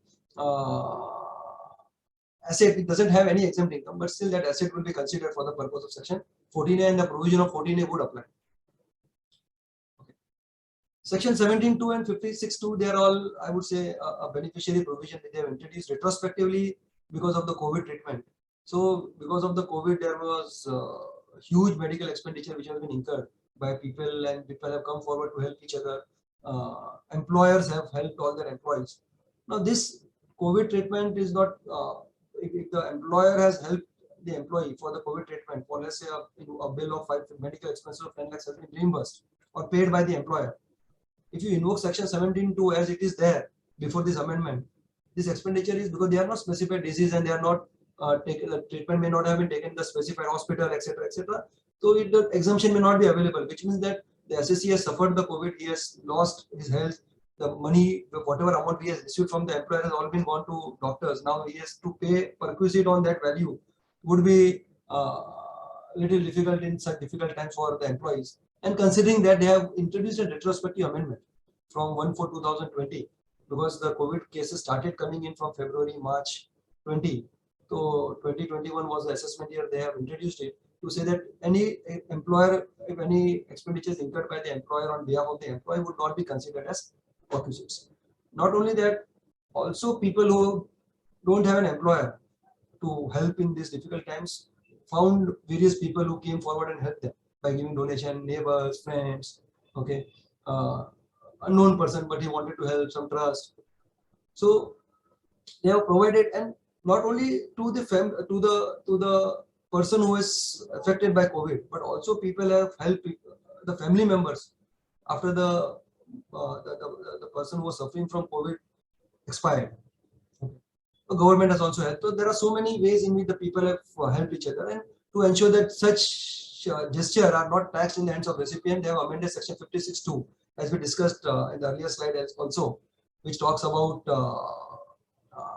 amount received or property received for less than without consideration or at a lower consideration. But there are, of course, because this provision maybe is prone to misuse, they have provided various conditions that it should not be more than 10 lakhs, it should not be beyond 1 year from the date of the death of the person, etc., etc. There are some conditions which has been invoked. Okay, so these provisions are available, or these are the two retrospective amendments which are more of the beneficiary in nature. Okay. The most interesting provision I found is the introduction of explanation 3 to section 37(1). Now this is something which almost all of us, I would say, all of us who are in practice get exposed to, because there is a clause in the tax audit report wherein we have to comment any expenditure incurred for an offence which is prohibited by law. Now this offence prohibited by law has been subject to various interpretations and discussions. So what it exactly is an offence, what is not an offence. The case in point here, and again, very smartly what they have done is they have introduced explanation 3. So any expenditure incurred for expenditure on offence prohibited by law is explanation 1. What they have done is very smartly they have introduced explanation 3 to explain what do you mean by offence prohibited by law. So what it means that this explanation is applicable from 1/4/1962, that is the date when this explanation was introduced, because this explanation originally was introduced with retrospective effect from 1/4/1962. So they have enlarged the scope of expression offences prohibited by law. So there are 3 categories which they have introduced in this category, or 3 various types of instances which they have provided here. Instance number 1, they say that any offence which is prohibited by any law in India or outside India. Because generally when we say prohibited by law, by default it means that law of land. So to overcome any other argument, they very clearly says not only prohibited by law in India or even law outside India, which means if you have violated any provisions in US and you have paid some penalty or compensation, so in India it cannot be claimed as business expenditure, because now it is considered as an expenses incurred for offence prohibited by law. Second, they have provided that any compounding fee paid for any offence in India or outside India. So many a time there are many offences which are compoundable in RBI, in companies law, even under income tax, that you pay a compounding fee, okay, and maybe a kind of blood money that you pay this compounding fee, okay, we exempt you from this penalty, prosecution or whatever applicable under the law. Some offences are compoundable, some offences are not compoundable, but if you pay a compounding fee, so there used to be a debate as to whether this compounding fee qualifies, because whether it is for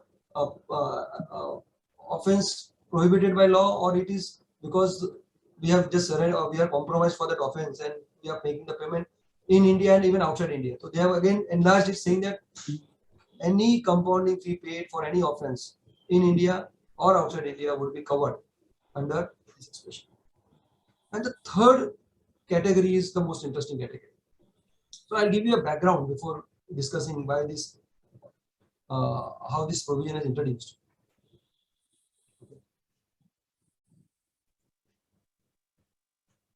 So these pharmaceutical companies giving gifts and on the perquisites to the doctor has always been the bone of contention and litigation between the department and the SSC.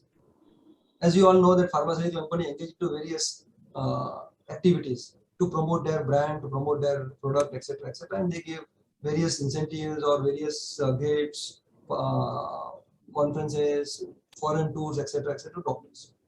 Now the department is to take the view that this is an offense which is prohibited under law because the doctors are not allowed. Doctors are not allowed to accept any, as the chartered accountants are also not accept any incentive for referring on.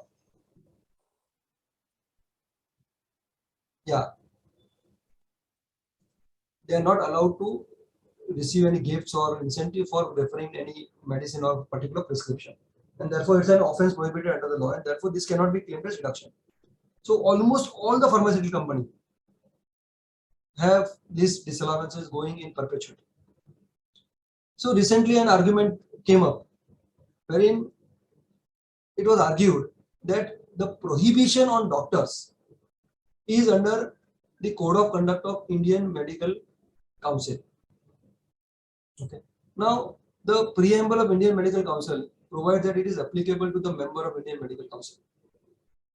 Now the pharmaceutical company said that this law is not applicable to us, and because this law is not applicable to us, how can we be charged for an offense which is not applicable to us?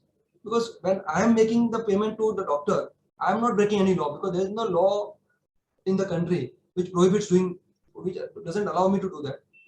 Okay, though there is a law which doesn't allow doctor to do that, but that's applicable on doctor and not on the payer, and therefore this provision is not applicable, or this offense prohibited under law is not, clause is not applicable to me.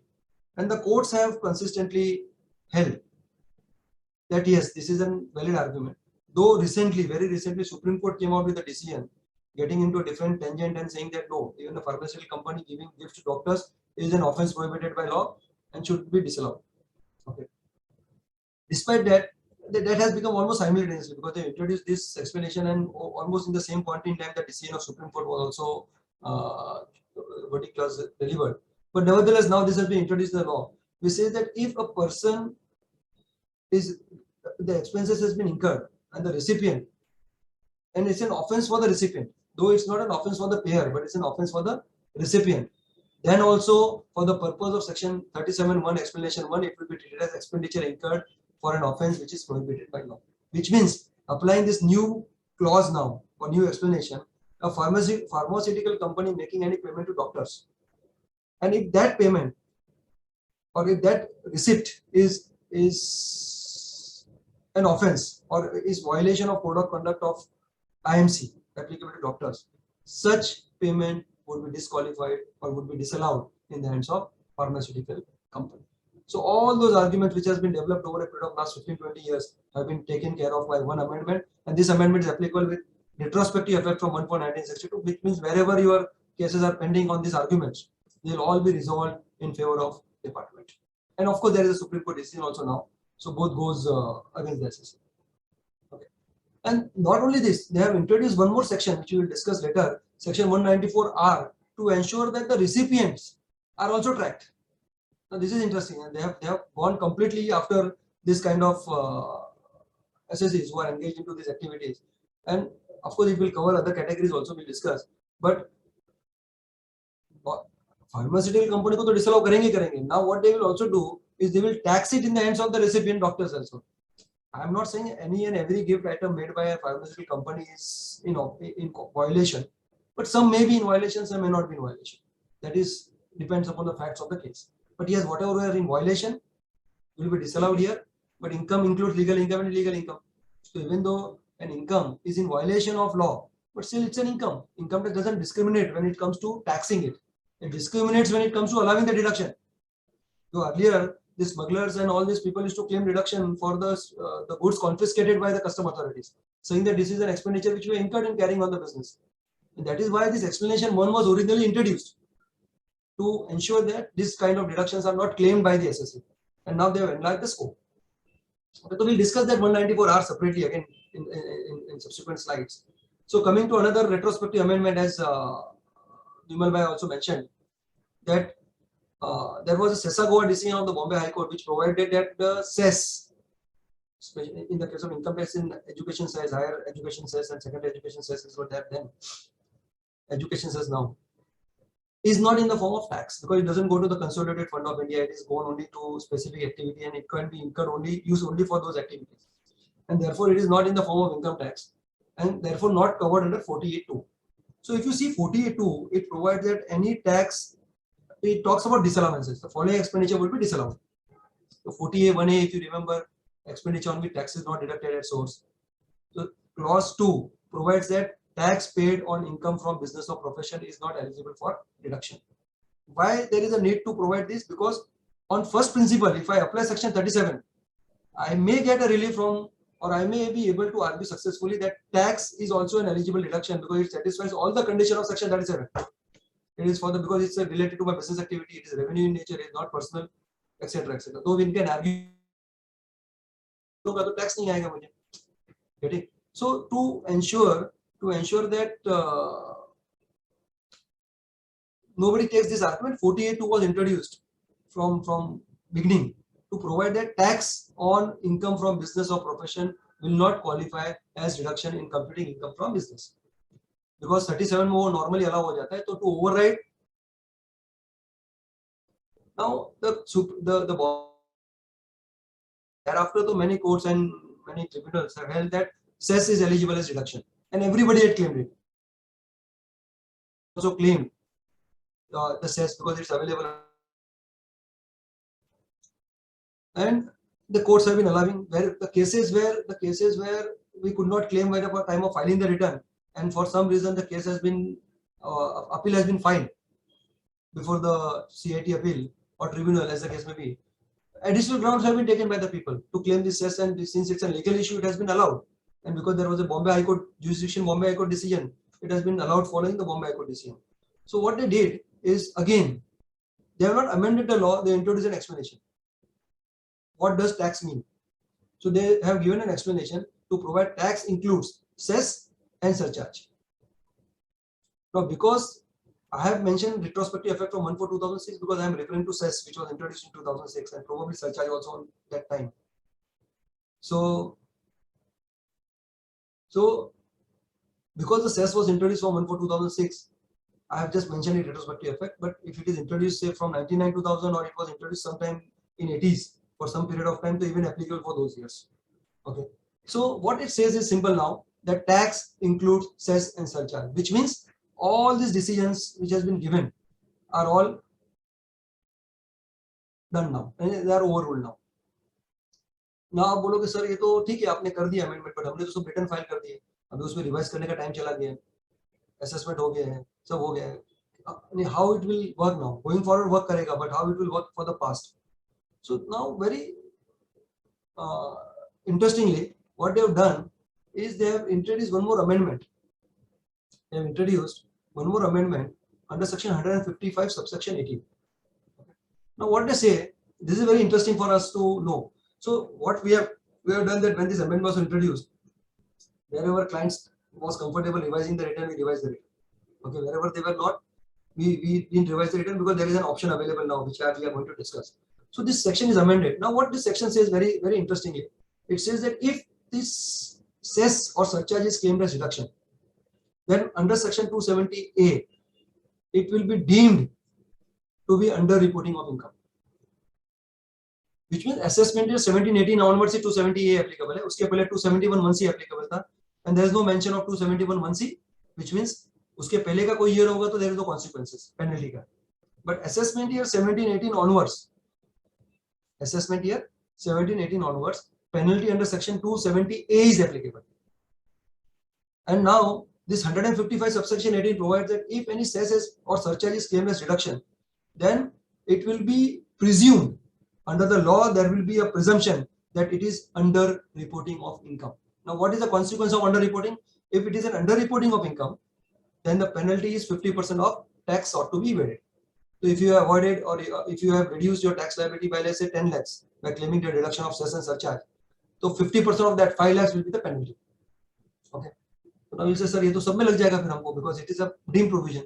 Yes. So what they have said that, however, this deeming fiction of underreporting of income would not apply if the assessee voluntarily suo moto files a statement withdrawing the claim of cess and surcharge in a prescribed form, in a prescribed manner, within the prescribed time as that is notified. So they are giving you one window. In a way, what they are doing is they are giving us a small window wherein they are saying that okay, ये हो गया सो हो गया, चलो आपको हम window देते हैं, ये विंडो में आपको अगर आपका क्लेम विड्रॉ करना है कर लो, टैक्स भर दो, no under reporting charge will be levied against you, no penalty will be levied on you. Post that, we will pass the order and make the addition. Now they have also made an amendment to provide that the assessing officer will have 4 years time.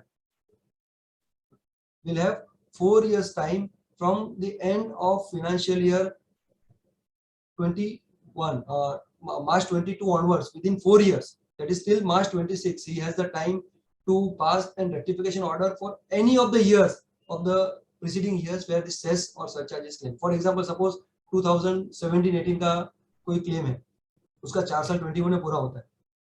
The law very categorically provides that the assessee will get 4 years, assessing officer will get 4 years time to rectify this, and the 4 years time will be reckoned from the end of 31st March 2022, which means 23, 24, 25, 26. 31st March 2026 तक 4 साल का time है उसको rectification order pass करने का. तो all of you जहां पर भी आपके क्लाइंट ने एजुकेशन सेस सरचार्ज का डिडक्शन क्लेम किया है और आपने रिवाइज रिटर्न नहीं किया या नहीं कर पाए, please keep your eyes and years open to notice or to make sure that you make the declaration when as and when they are available, okay, to withdraw the claim. Otherwise, within 4 years, the assessing officer will pass an order and a penalty of 50% will be levied by default because there is a deemed underreporting of income under 155 subsection 18.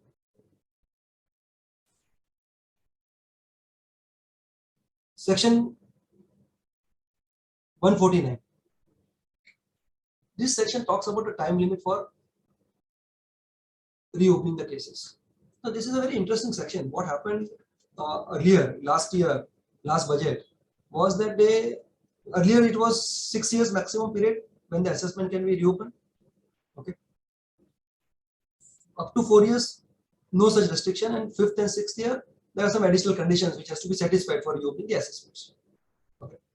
Suddenly, in last budget, they came out with a provision to say that wherever the income escaping assessment is less than 50 lakhs, okay, we will not reopen up to beyond 3 years. So they reduced 6 years to 3 years straight. And then they came out with an amendment to say that in the case when there are assets which are found, expenditure which has been introduced now, expenditure and entries in the books, the reopening can be done up to 10 years. Now this has created an issue that on March 20, up to 13-14 could have been reopened, or 14-15 could have been reopened. But April 20, you go 10 years, and 11-12 can be reopened. So this is creating an anomaly in the law. कि एक दिन के बाद आप reopen कर रहे हो वो भी पिछला साल, तो उन्होंने क्या किया? The law has taken cognizance of this, that we cannot do such a thing. That if on a particular date, a particular year could not be reopened, we don't want to introduce an amendment which will reopen a year which is beyond the reopening in the past. Again, retrospective amendment को नहीं करना था. तो इन्होंने क्या कहा? इन्होंने कहा कि whenever under the new section, so in a simple word, if I have to explain you, I will say that whenever under the new section assessment is to be reopened, what you should do is you go on 31st March 2020 and see whether it could have been reopened under the old scheme. If yes, then only it can be reopened under the new scheme. If it could not have been reopened under the old scheme, it cannot be reopened under the new scheme. Which means अगर new scheme में आपका 13-14, 12-13 reopen नहीं हो सकता है old scheme में, तो new scheme में भी आज 12-13, 13-14 reopen नहीं हो सकता है. Okay. Now what happened inadvertently, that in that section the restriction was only in respect of 6 years period, that is 148 notices. Okay. Now what the law has done is they have done away with the search assessment, a separate code for search assessment, 153A, BC जो भी थे वो सब निकाल दिए और सारे assessments को उन्होंने 148 पे डाल दिया. तो 148 में आपका regular reassessment भी होगा, आपका search का assessment भी 148 में ही होगा अभी. Okay. So to ensure that this time 10 years time because under the search assessment earlier also in the old scheme, search assessment में 10 साल possible था, 148 old 6 years possible था, search assessment old 10 साल possible था. Okay, so what they have now done is they have introduced the law with effect from 1/4/2021, that is 21-22 assessment year, to provide that it will not only include 6 years of 148, but also it will include 10 years of 153 and C, which means that अगर आपको check करना है कि whether assessing officer can reopen my assessment or not, और आपका अगर search matter है, तो now what you will do is, मैं ओल्ड प्रोविजन में जाके देखूंगा कि ये सर्च मैटर होता तो 12-13 reopen हो सकता था क्या? हो सकता था. तो yes, now also 12-13 can be reopened. So this, because this 10 years was missing, this 10 years was missing in the original draft last year जो introduce किया था, उसकी वजह से anomaly क्या हो गया था? Even for such cases, the officers were not able to go beyond 6 years. And when they were preparing the reports and other things in the search cases, they were restricting themselves only up to 14-15, saying that अरे 6 साल ही कर सकते हैं हम. And the representation was made that there is some unintended error due to which the department cannot go beyond 6 years even for such cases. So then they amended the law with retrospective effect, and for such cases they can go up to 10 years. For all other cases they can go up to 6 years. So this is an interesting provision. Actually, this 149, 148A would need an entire session to deliberate and discuss. But I have tried my best to explain you. The thumb rule is, whenever you get a notice under 148A, you see whether this could have been reopened under the old scheme of 148. If yes, then only it can be reopened under 149 or 148A new scheme. That's a thumb rule you can apply to see whether the notice or the time year of reopening is covered or not. Okay. So I think we'll have to finish a little fast now because we are running short of time. So okay, so I just mentioned 194R. If you remember that any perquisite given, okay, to any resident, that perquisite now is liable for deduction at tax absence. Now it happens in many cases. All this business community, or textile, electronics, pharmaceuticals. So the company or cement companies, these companies takes their clients. Okay, they say that okay, आप 2 crore का sale करो, हम आपको गोवा का ticket देंगे, 10 crore का sale करो, Switzerland का टिकट देंगे, etc. etc. And they take them to tour, travel. They give them some gifts. They give them some gold coins. Getting they take them to some resort. So many perquisites are given, which the company claim as a deduction because they are all business expenditure. But it is not possible for, and nobody else or nobody as a recipient offer it for tax because it is all received in kind. So to cover such cases, and it also gets triggered from doctors. So doctors are also receiving these benefits, and pharmaceutical companies are incurring expenditure on their behalf. So to ensure that this kind of benefits are also reported, they came out with a section 194R, TDS on perquisites in respect of business with effect from 1st July 2020. So who is the payer? Any person, obviously, responsible for providing a resident, non-resident applicable, a resident, any benefit or perquisite arising from business or profession of such resident. Which means if it is not arising from business, suppose a corporator in his constituency wants to take all the people to Shirdi. He takes them to Shirdi, or he takes them to Tirupati, or whatever. Okay, it will not be treated as perquisite because the people who are coming are not coming because of the connection of business or profession. So it has to be connected with business or profession of such person. But if he says that okay, all my clients and vendors, I would take you through to Vaishno Devi and Kashmir tour because you are my clients. So whatever expenditure is incurred on them is a benefit which is liable for TDS. Okay. What is the TDS rate? 10% of the aggregate value of such benefits or perquisites. Exemption threshold is 20,000 per annum per recipient. Who are exempt? So same individual HUF turnover doesn't exceed 1 crore, business 50 lakhs, profession in the preceding year, same as 194C or J. This category are fully exempt. वो पहले वाले में था virtual digital asset में up to 50,000 up to 1 lakh, इससे कुछ नहीं है अगर they are SSCs. And please remember, ये काफी बार क्या होता है कि we are always under the impression कि पिछले साल tax audit applicable है तो ये साल TDS applicable होगा. ऐसा नहीं है because under the new 44 ADA and all this provision, Up to 2 crore you can go under presumptive taxation. So suppose my turnover of the my turnover for the preceding year is 1 crore 50 lakhs. I am not under tax audit, but in subsequent year I am covered for TDS under 194C, 194J, 194H, 194R because my turnover of the preceding year was more than 1 crore. So this change was made. Earlier it was that tax audit is applicable. Now they have reduced, they changed from tax audit is applicable to 1 crore because 5 crore, 10 crore, they have changed all the threshold. So what they have done, rather than linking that to turnover, and this is the common mistake I have seen many people being under impression that a tax audit nahi na piche saal TDS applicable nahi hai. So please review all your clients previous years turnover. 1 crore या 50 लाख हुआ है, tax audit नहीं भी होगा, 10 number लेके जो भी expenditure है उसके ऊपर टीडीएस का provision would apply. 194C, J, 194A, H, all this provision would be triggered. Incidence of taxes before providing such perquisites and benefits. So it can be by way of gold, it can be by way of tour, it can be by way of incentive, it can be by way of some gift vouchers, etc., etc. Okay.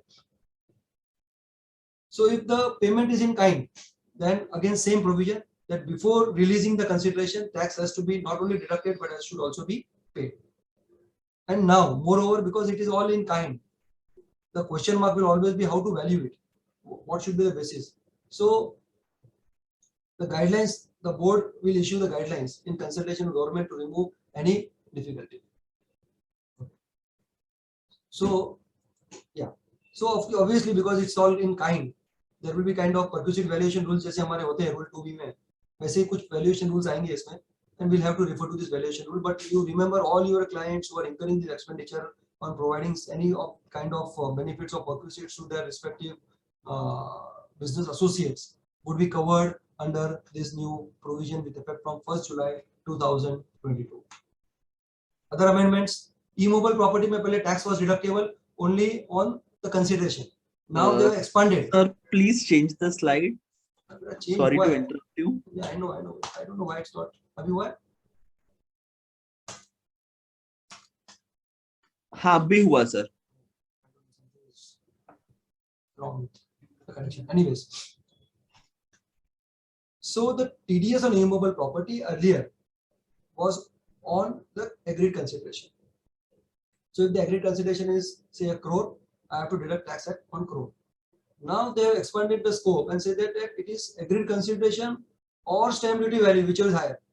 Which is if my stamp duty value is say 1 crore 20 lakhs, I have to deduct tax on 1 crore 20 lakhs.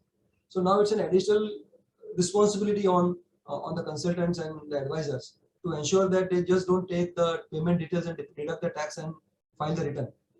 They will have to also call for index 2 or the agreement ka copy to ensure that because काफी बार क्या होता है, it is within 10% limit or 5% limit or whatever that limit is. So still the consideration is 50C is not applicable, but 50C is not concerned here. If it is more, you have to deduct tax on that higher value. So now you have to also call for the stamp duty valuation, index 2 or agreement value to ensure that your tax deduction is done correctly, rather than only calling for the details of payment. Normally what we do is we ask client कि आपका total payment का details दे दो, and you compute the tax, ask them to deposit the tax. But now अभी एक और checklist में बढ़ गया आपका item कि what is the stamp duty valuation, and whichever is higher is the basis on which you have to deduct tax at source. 206 AB special TDS rates for non-filers. So जो पहले 2 साल का time था उसको भी उन्होंने कम करके 1 साल कर दिया. अगर अपने पिछले साल का रिटर्न फाइल नहीं किया तो that 206 AB would get triggered. 239A is an interesting amendment which was there in the past, but it was a vague provision in the sense that it was not time-bound thing. So earlier the provision was that if I have to deduct tax on a foreign transaction or international transaction, and that tax has to be borne by me as a deductor. But I am sure that the tax is not a deductible, but there is a gray area, and I don't want to take the chance. So the law is to permit me that I deduct the tax, and then I make an application to CIT appeal to dispose the matter, whether tax is deductible or not. And if he says not deductible, I will claim the refund. If he says deductible, I have already paid the tax. I can go into appeal and other things. Now it was to the CIT appeal, there was no structured way of doing it. Now they have discontinued that clause. I think it was 247A or some clause, They have discontinued that clause and they have introduced new section 239A. It provides same thing has been provided, but it's in a very structured and codified manner. Tax is deductible on 195 other than interest. Interest के ऊपर allowed नहीं है. Tax is to be borne by the deductor. That is the basic condition. अगर वो deducting का liability है, then you cannot take shelter here. Tax has been deducted and paid. Deductors make a claim before the officer that tax was not deductible. And in this case, the deductor will have to file a claim before the assessing officer within 30 days from the date of payment of tax in a specified format. That in this case, this is a transaction and tax is not deductible for so and so reason. This is the tax I have paid. You please pass the order. The AO will have to give an opportunity of being heard, and he has to pass an order within the period of 6 months from the end of the month in which the application is filed. So if the application is filed in the month of April, so within 6 months by end of October, okay, he will have to pass the order, either accepting or rejecting. If he accepts, I will get a refund. If he rejects, I can file an appeal, and a consequential amendment has been made under 246A as well. Okay, to provide that an order passed under 239A is an appealable order before CITF. So what they have done is they have structured it and codified it so that now there is a time bound. Well, I have filed such appeals 3 years ago, 4 years ago, but still date I have not received any decision from CITF on such issues. So it was because there is no time restriction or time limit applicable to the appellate authority. So they have codified it to make it more transparent and more time bound. Deterrence against tax evasion and black money. So as Vimal Vice mentioned in the beginning opening remarks, that now they have introduced a clause which is in my view one of the most dangerous clause to have in the law. In any case, section 68 is such a loosely worded section with such a severe consequences of tax going up to 108%, 130% and whatnot. Okay. Because the base tax is 60%, then there is a surcharge of 25%, then there is education cess of 4%, then there is a penalty, then there is interest, etc., etc. So it goes up to 110 to 130% of the amount. And this section 68 in my view is such a loosely worded section because it all revolves around satisfaction of the assessing officer.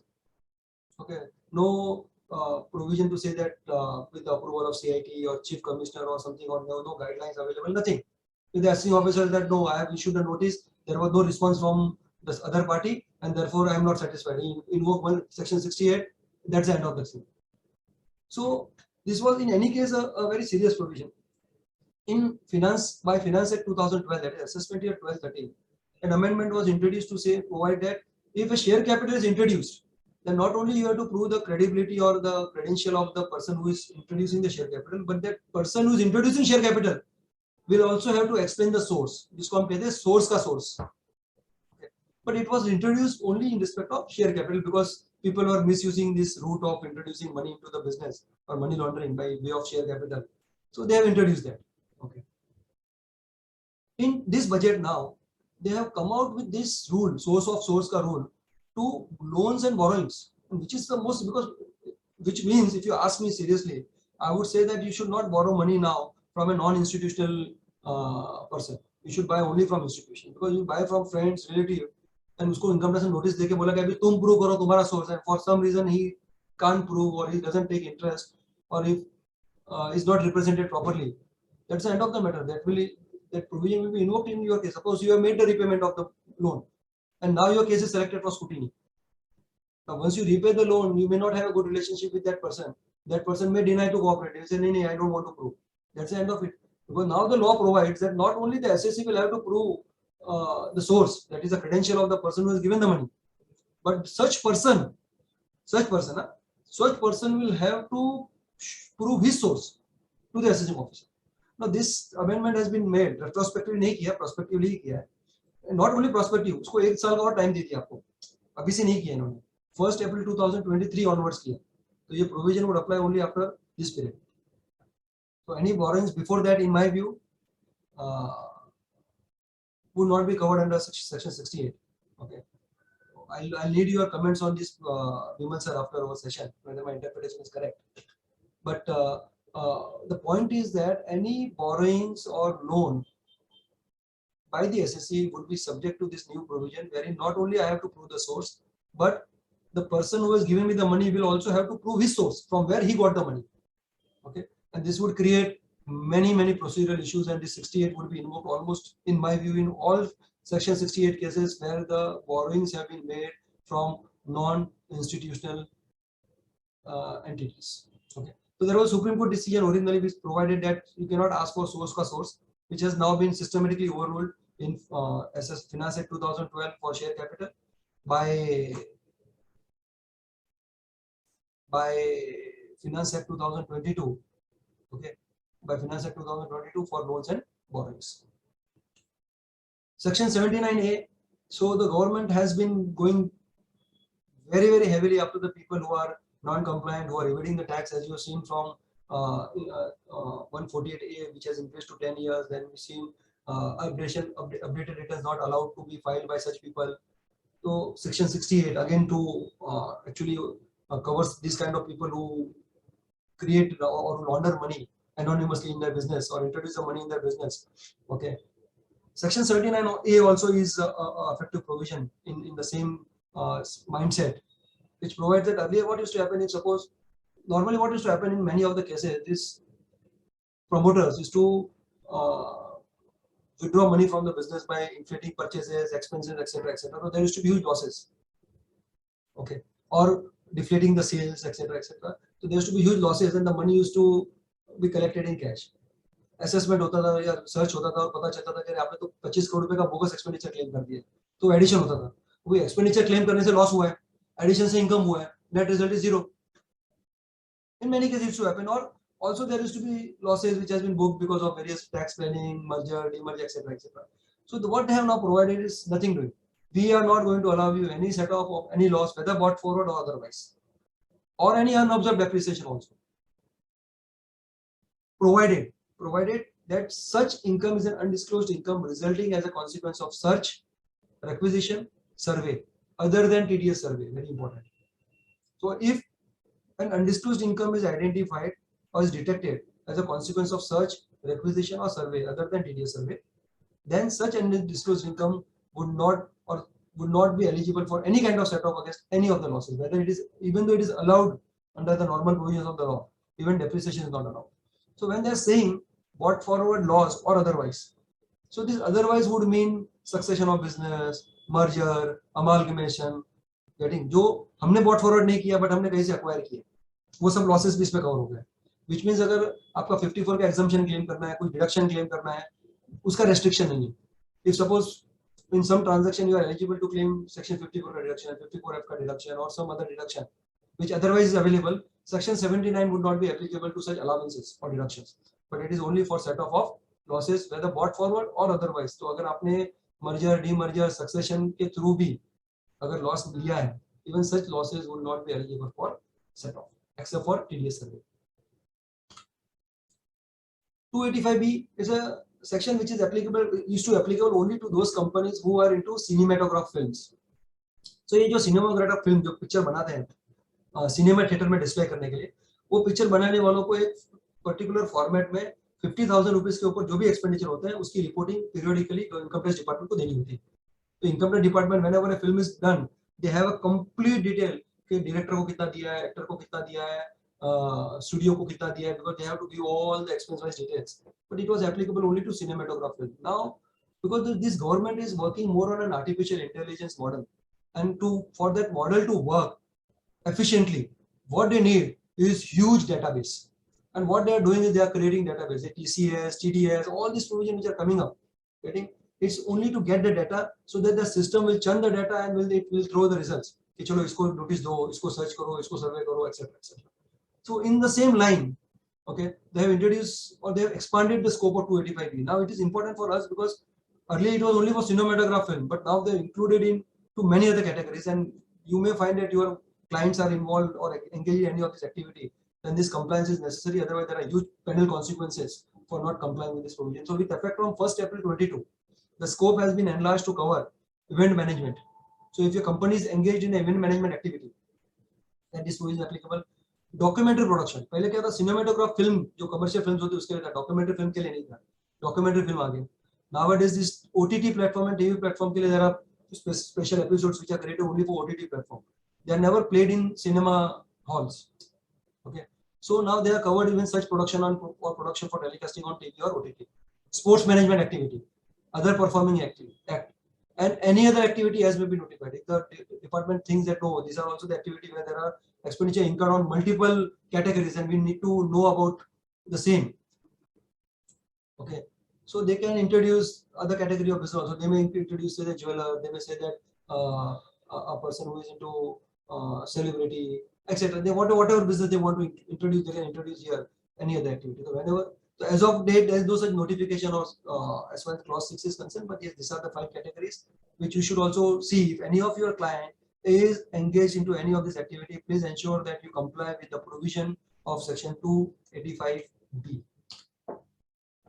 Now there are many amendments to the trust, but some of the important amendments which I would like to discuss is that earlier this section 12A provides for various conditions to be satisfied for a trust to be eligible to claim deduction under section 11 and 12. Okay. Return has to be filed in time, books to be maintained, etc. etc. So now they have come out with one more additional condition apart from that 5-6 conditions. Okay. The additional condition which has been introduced is the books of accounts and other documents have been kept and maintained in such form and manner and at such place as they prescribe. Now this is very important. Suppose if they say that your trust का registered office है उधर books of accounts, उधर books of accounts का होना जरूरी है. And suppose there is a survey and the books of accounts are not found there. Okay, then they can invoke this clause and they say that you are not fulfilling the condition of 12A and therefore you will not be eligible to claim exemption under section 11 and 12. So now we'll have to wait and watch as to what are the method, mode and manner which are be prescribed, and we'll have to ensure that there is in principle compliance with such prescribed methodology. So earlier this 12AB provides for the principal CIT and CIT to review the registration granted, and they can cancel the registration if they think that trust is not doing a genuine activity, the activity is against the object of the trust, etc. But that was a very general provision or general power it was given. What they have done with effect from 1st April 2022, that they have properly systematically codified this power into categories. Okay. So first is occurrence of a specified violation, and they have defined what the specified violation is. So the specified violation includes same thing, that genuine activity for the purpose, it should not be for a particular religious community, for the private religious community. वो जो पहले था वो सारा का सारा इन्होंने specified violation में discuss कर दिया. They have introduced 2 more categories. जब भी scrutiny assessment कोई trust का चलता है, and the assessing officer is of the view that the trust activities are not proper or not as per the objective or they are not genuine, etc., etc. The assessing officer doesn't have power to cancel your registration, because otherwise, so okay, we will just cancel the registration. The trust will be in a bad shape because of various provisions getting triggered under the act. So earlier the power was with central government. You have to write to government, and they will appoint somebody, they will verify it, and then they will pass the order. Now they have amended this and provided that the assessing officer cannot suo motu cancel it, but if he finds that there is a case for review or for examining whether the conditions or other requirements are satisfied, he will have to send this reference to the commissioner or principal commissioner. So the corresponding amendment has been made under 12AB to provide that if a reference is made by the assessing officer under 143(3) proviso 2, then the assessing officer can scrutinize the trust activity. And third, and this is very important, case selected in accordance with the risk management strategy of the board. This is exactly the basis on which your case are selected for scrutiny. So now the board, the Central Board of Direct Taxes, will have a software which will do various analysis. Maybe एक साथ में demand donation बढ़ गया, because donation भी report करना है, एक साथ में expenditure बढ़ गया है, आपने return file नहीं किया, बहुत सारे चीजों पे वो फ्लैग करेगा कि इसको सेलेक्ट कर लो. तो जैसे भी आपके केसेस स्क्रूटिनी के लिए सेलेक्ट होते हैं, वैसे ही रजिस्ट्रेशन के रिव्यू के लिए सेलेक्ट होंगे. वैसे ही you will get a notice under 112AB subsection 5 that okay, your case is selected for review. तो आपका review होगा whether your registration should be allowed or not to be continued. Okay. Now this is something which is an open-ended thing. Okay. So in such cases, the principal CIT or CIT shall call or shall make call for details and make inquiries, etc., and pass the orders in writing, cancelling or refusing to cancel the registration. जैसे हमारा scrutiny assessment होता है, accepting the income or making the additions. within the period of 6 months. Now this is new. Calculated from the end of the quarter in which the first notice was issued. And April, May, June quarter में अगर issue किया है, so within 6 months, by 31st October, he has to pass the order. If he doesn't pass the order, it becomes time bar. So it is exactly like a scrutiny assessment. Scrutiny assessment में आपका total income का scrutiny होता है. यहाँ पर आपका registration का scrutiny होगा. Which means जो हम बोलते थे कि एक बार registration कर दिया 5 साल तक आपको आराम है. कि 5 साल तक review नहीं होगा. फिर हम renew करेंगे तब वो review करेंगे. That is gone now. So wherever the department software will throw out some unusual thing, कि इस पर suddenly बहुत donation बढ़ गया है, इस पर suddenly बहुत बड़ा accumulation हुआ है, getting based on various reports filed, various returns filed by various SSCs, this would get triggered and it will be reviewed. So it's kind of a scrutiny assessment for registration. Section 13, subsection 10. This I would say is a relief, because what used to happen earlier is there were various conditions, as I mentioned in the section 12A, which provided that ये condition अगर आप satisfy नहीं करते तो आपको exemption नहीं मिलेगा. So होता क्या था कि suppose मैंने 10 लाख रुपए का मेरा revenue है और मैंने पूरा 10 लाख actually खर्चा कर दिया, but for some reason I am not able to satisfy one of the condition कि मेरा कुछ business activity हो गया है या मेरा कुछ books properly maintain नहीं किया है या मैंने return of income time से file नहीं किया है, तो department क्या करता है, पूरा 10 लाख disallow करके tax भरने को बोलता है. Now if you see, it's an unfair thing for me or on me or as a trust, because I have received donation of 10 lakhs and I have actually done an activity. I spent all the money and now you are asking me to pay tax just because of some technical non-compliances. So what they have done is now they have come out with this section 13 subsection 10. A very interesting section. They said simple कि ये 3 category के वजह से अगर आपका exemption withdraw होता है तो हम आपको डिडक्शन अलाउ करेंगे वो सारे खर्चों का जो आपने आपके ऑब्जेक्ट के लिए किया हुआ है, subject to following conditions. So same example अगर मैं लूं तो under this section the law permits me to claim that 10 lakhs deduction. The law will not allow me to claim certain expenditure which we will discuss here now. अगर मैंने retain कर दिया कुछ पैसा, मुझे accumulation करना allowed नहीं होगा. Suppose 10 लाख मैंने spend ही नहीं किए और मैंने accumulation कर दिया, but मैंने return file नहीं किया time से, then this accumulation clause is not applicable. Then 1310 would not be applicable because I have not spent the money. वो accumulation allow नहीं होगा and that will become taxable. Okay, we'll come to that. So what are the 3 categories जिसका default होगा तो आपको ये trigger हो जाएगा. आपने अगर कोई बिजनेस एक्टिविटी कैरी किया है, you are into any other charitable activity and आपका 25 लाख एंड 10% का जो लिमिट है उससे ज्यादा अगर आपका ग्रॉस रिसीट्स हो जाता है तो you are not eligible to claim exemption under, और you are not a charitable trust in a way under 250. Okay, और वो ट्रिगर होने की वजह से अगर आपका एग्जम्पशन जा रहा है तो एक क्लॉज. सेकंड, अभी जो हमने डिस्कस किया था नया प्रोविजन है, specified books of account has to be maintain. अगर आपने स्पेसिफाइड बुक्स मेंटेन नहीं किया, उन्होंने बोला था कि डोनेशन का रजिस्टर मेंटेन करना है और आपने मेंटेन नहीं किया, and they say that because you are not maintaining donation register, we are disallowing your exemption, or return of income is not filed in time. अगर ये 3 कैटेगरी का डिफॉल्ट है तो the law provides now that the trust would be entitled to claim deduction in respect of expenditure incurred in India towards the object of the trust. So this is a great relief. Earlier ये भी नहीं allowed होता था, ये भी tax हो जाता था. Subject to following condition: amount is not spent out of purpose, expenditure is not after borrowings, which is applicable in all the cases, depreciation is not claimed in respect of asset which is deduction is claimed again applicable. D is something which is new. You should not give a donation. अगर normal course होता, अगर आपने return time से file किया है, 10 लाख आपके पास आया, आपने 10 लाख किसी दूसरे ट्रस्ट को डोनेशन दिया, आपको डिडक्शन मिलता है. बट ये सेक्शन में आपको डिडक्शन नहीं मिलेगा अगर आपने किसी और ट्रस्ट को डोनेशन दे दिया है तो, if there is a non compliance, तो donation would not be counted. And provision of 40A3, 40A1, that is cash payment and non deduction of tax, it applies to regular provision also, it applies here also, but here now a new clause is donation to any other person. I think I have if the organizer have give me permission, I can extend by 5-10 minutes if that is okay. Okay, sir. Sir, then we need even confirmation from the chairman Yes, because he will also have his remarks. I'll take 5 minutes. So I'll just अभी ज़्यादा नहीं रहेगा. I'll just try my best to finish it in 2-3 minutes now. Sorry for the delay, but थोड़ा technical snack की वजह से हो गया. But anyways, let's proceed. So earlier, whenever there used to be default, as I discussed earlier, that income used to be taxable, and the taxability was under maximum marginal rate of 30%. So उसको उन्होंने codify कर दिया है. उन्होंने बोला कि अभी वो maximum marginal rate general में नहीं जाएगा. It will be under 115 BBI. It will be taxable 30%. And what are the income which will be covered here? तो उन्होंने वो पूरा दिया है कि accumulation से ज़्यादा होगा, deemed income, getting, तो इसको codify कर दिया, इसको structured कर दिया properly, so that now there is no confusion. As far as कितना अमाउंट टैक्सेबल होगा, कभी होगा, वो सब इन्होंने इसको कोडिफाई कर दिया है.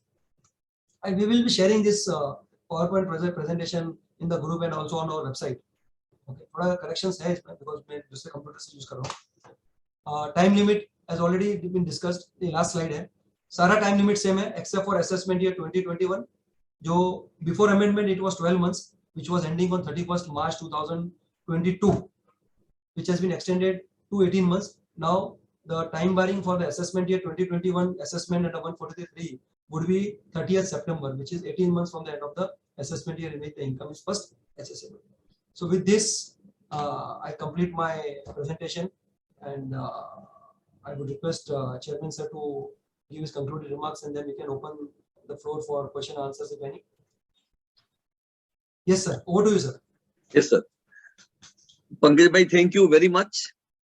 आपका लेक्चर सुनते सुनते मेरे को आज गुरुदेव की याद आ गई कि अगर गुरुदेव ने अपना चैप्टर चालू नहीं किया होता तो शायद इतने अच्छे लेक्चर अपन सुन नहीं सकते थे. और आपने इतना अच्छा डिटेल में किया. ऑनेस्टली मैंने कम से कम 15-20 पॉइंट नोट किए जो मुझे मालूम नहीं थे. Honestly my pleasure sir. Practically sir आपने बहुत कुछ कवर किया है. I am honoured sir.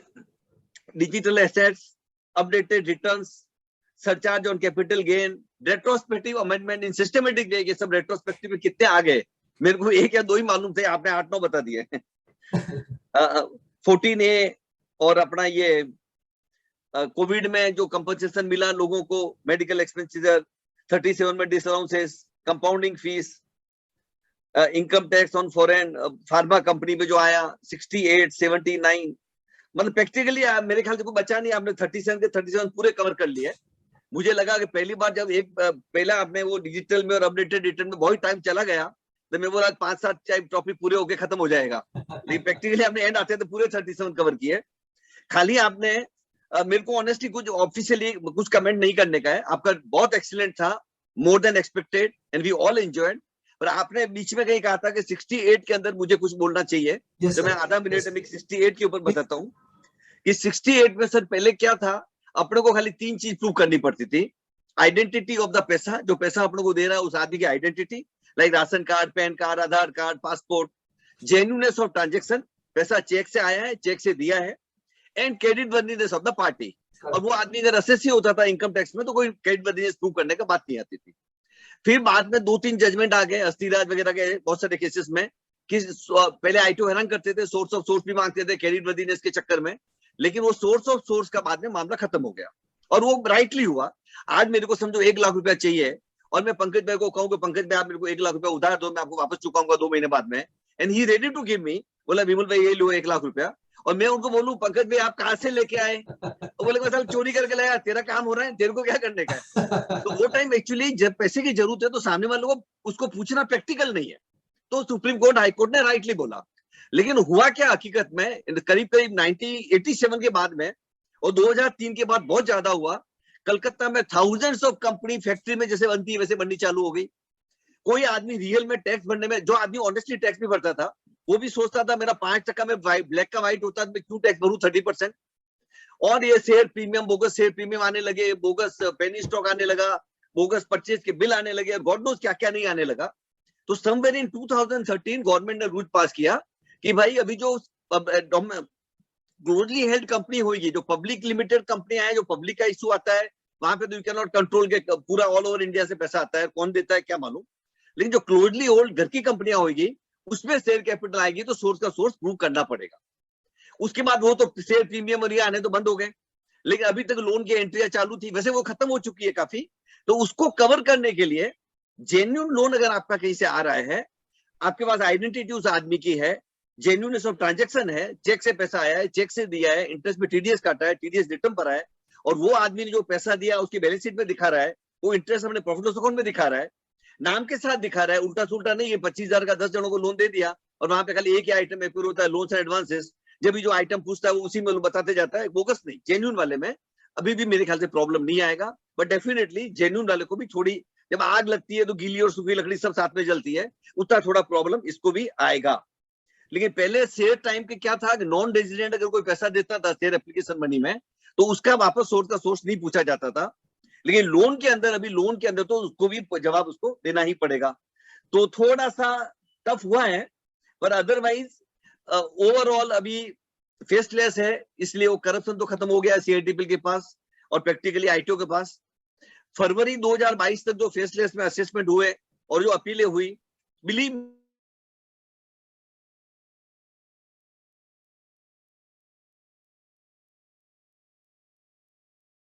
Lakh रुपए साल का देते थे, वो सब बंद हो गया और अपने घर बैठे ऑर्डर आ रहे हैं इतने अच्छे अच्छे, और सिंपल रिप्लाई दो, पूरा रिप्लाई वो सुनते हैं।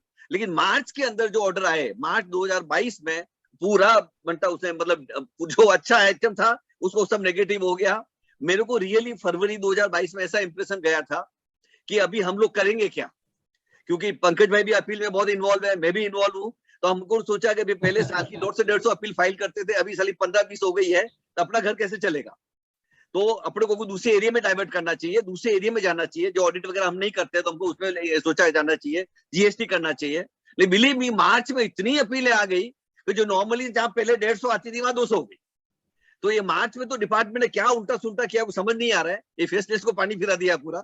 अदरवाइज फेसलेस में करप्शन रियली खत्म हो चुका था, और ट्रिब्यूनल भी फेसलेस हो जाएगी 2024 से। तो ओवरऑल मेरे ख्याल से बहुत अच्छा हुआ है, और पंकज भाई ने उतना जितना अच्छा डिटेल में एक्सप्लेन किया है, मैं रियली पंकज भाई आपको सैल्यूट करता हूं। Thank you very much sir.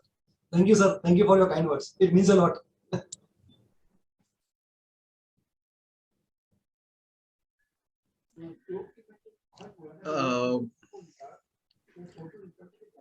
Amritji, are you there, sir?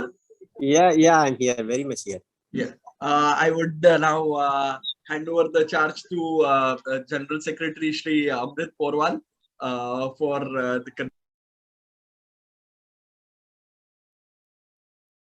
Question and answer which you want us me to or Vimal bhai to address?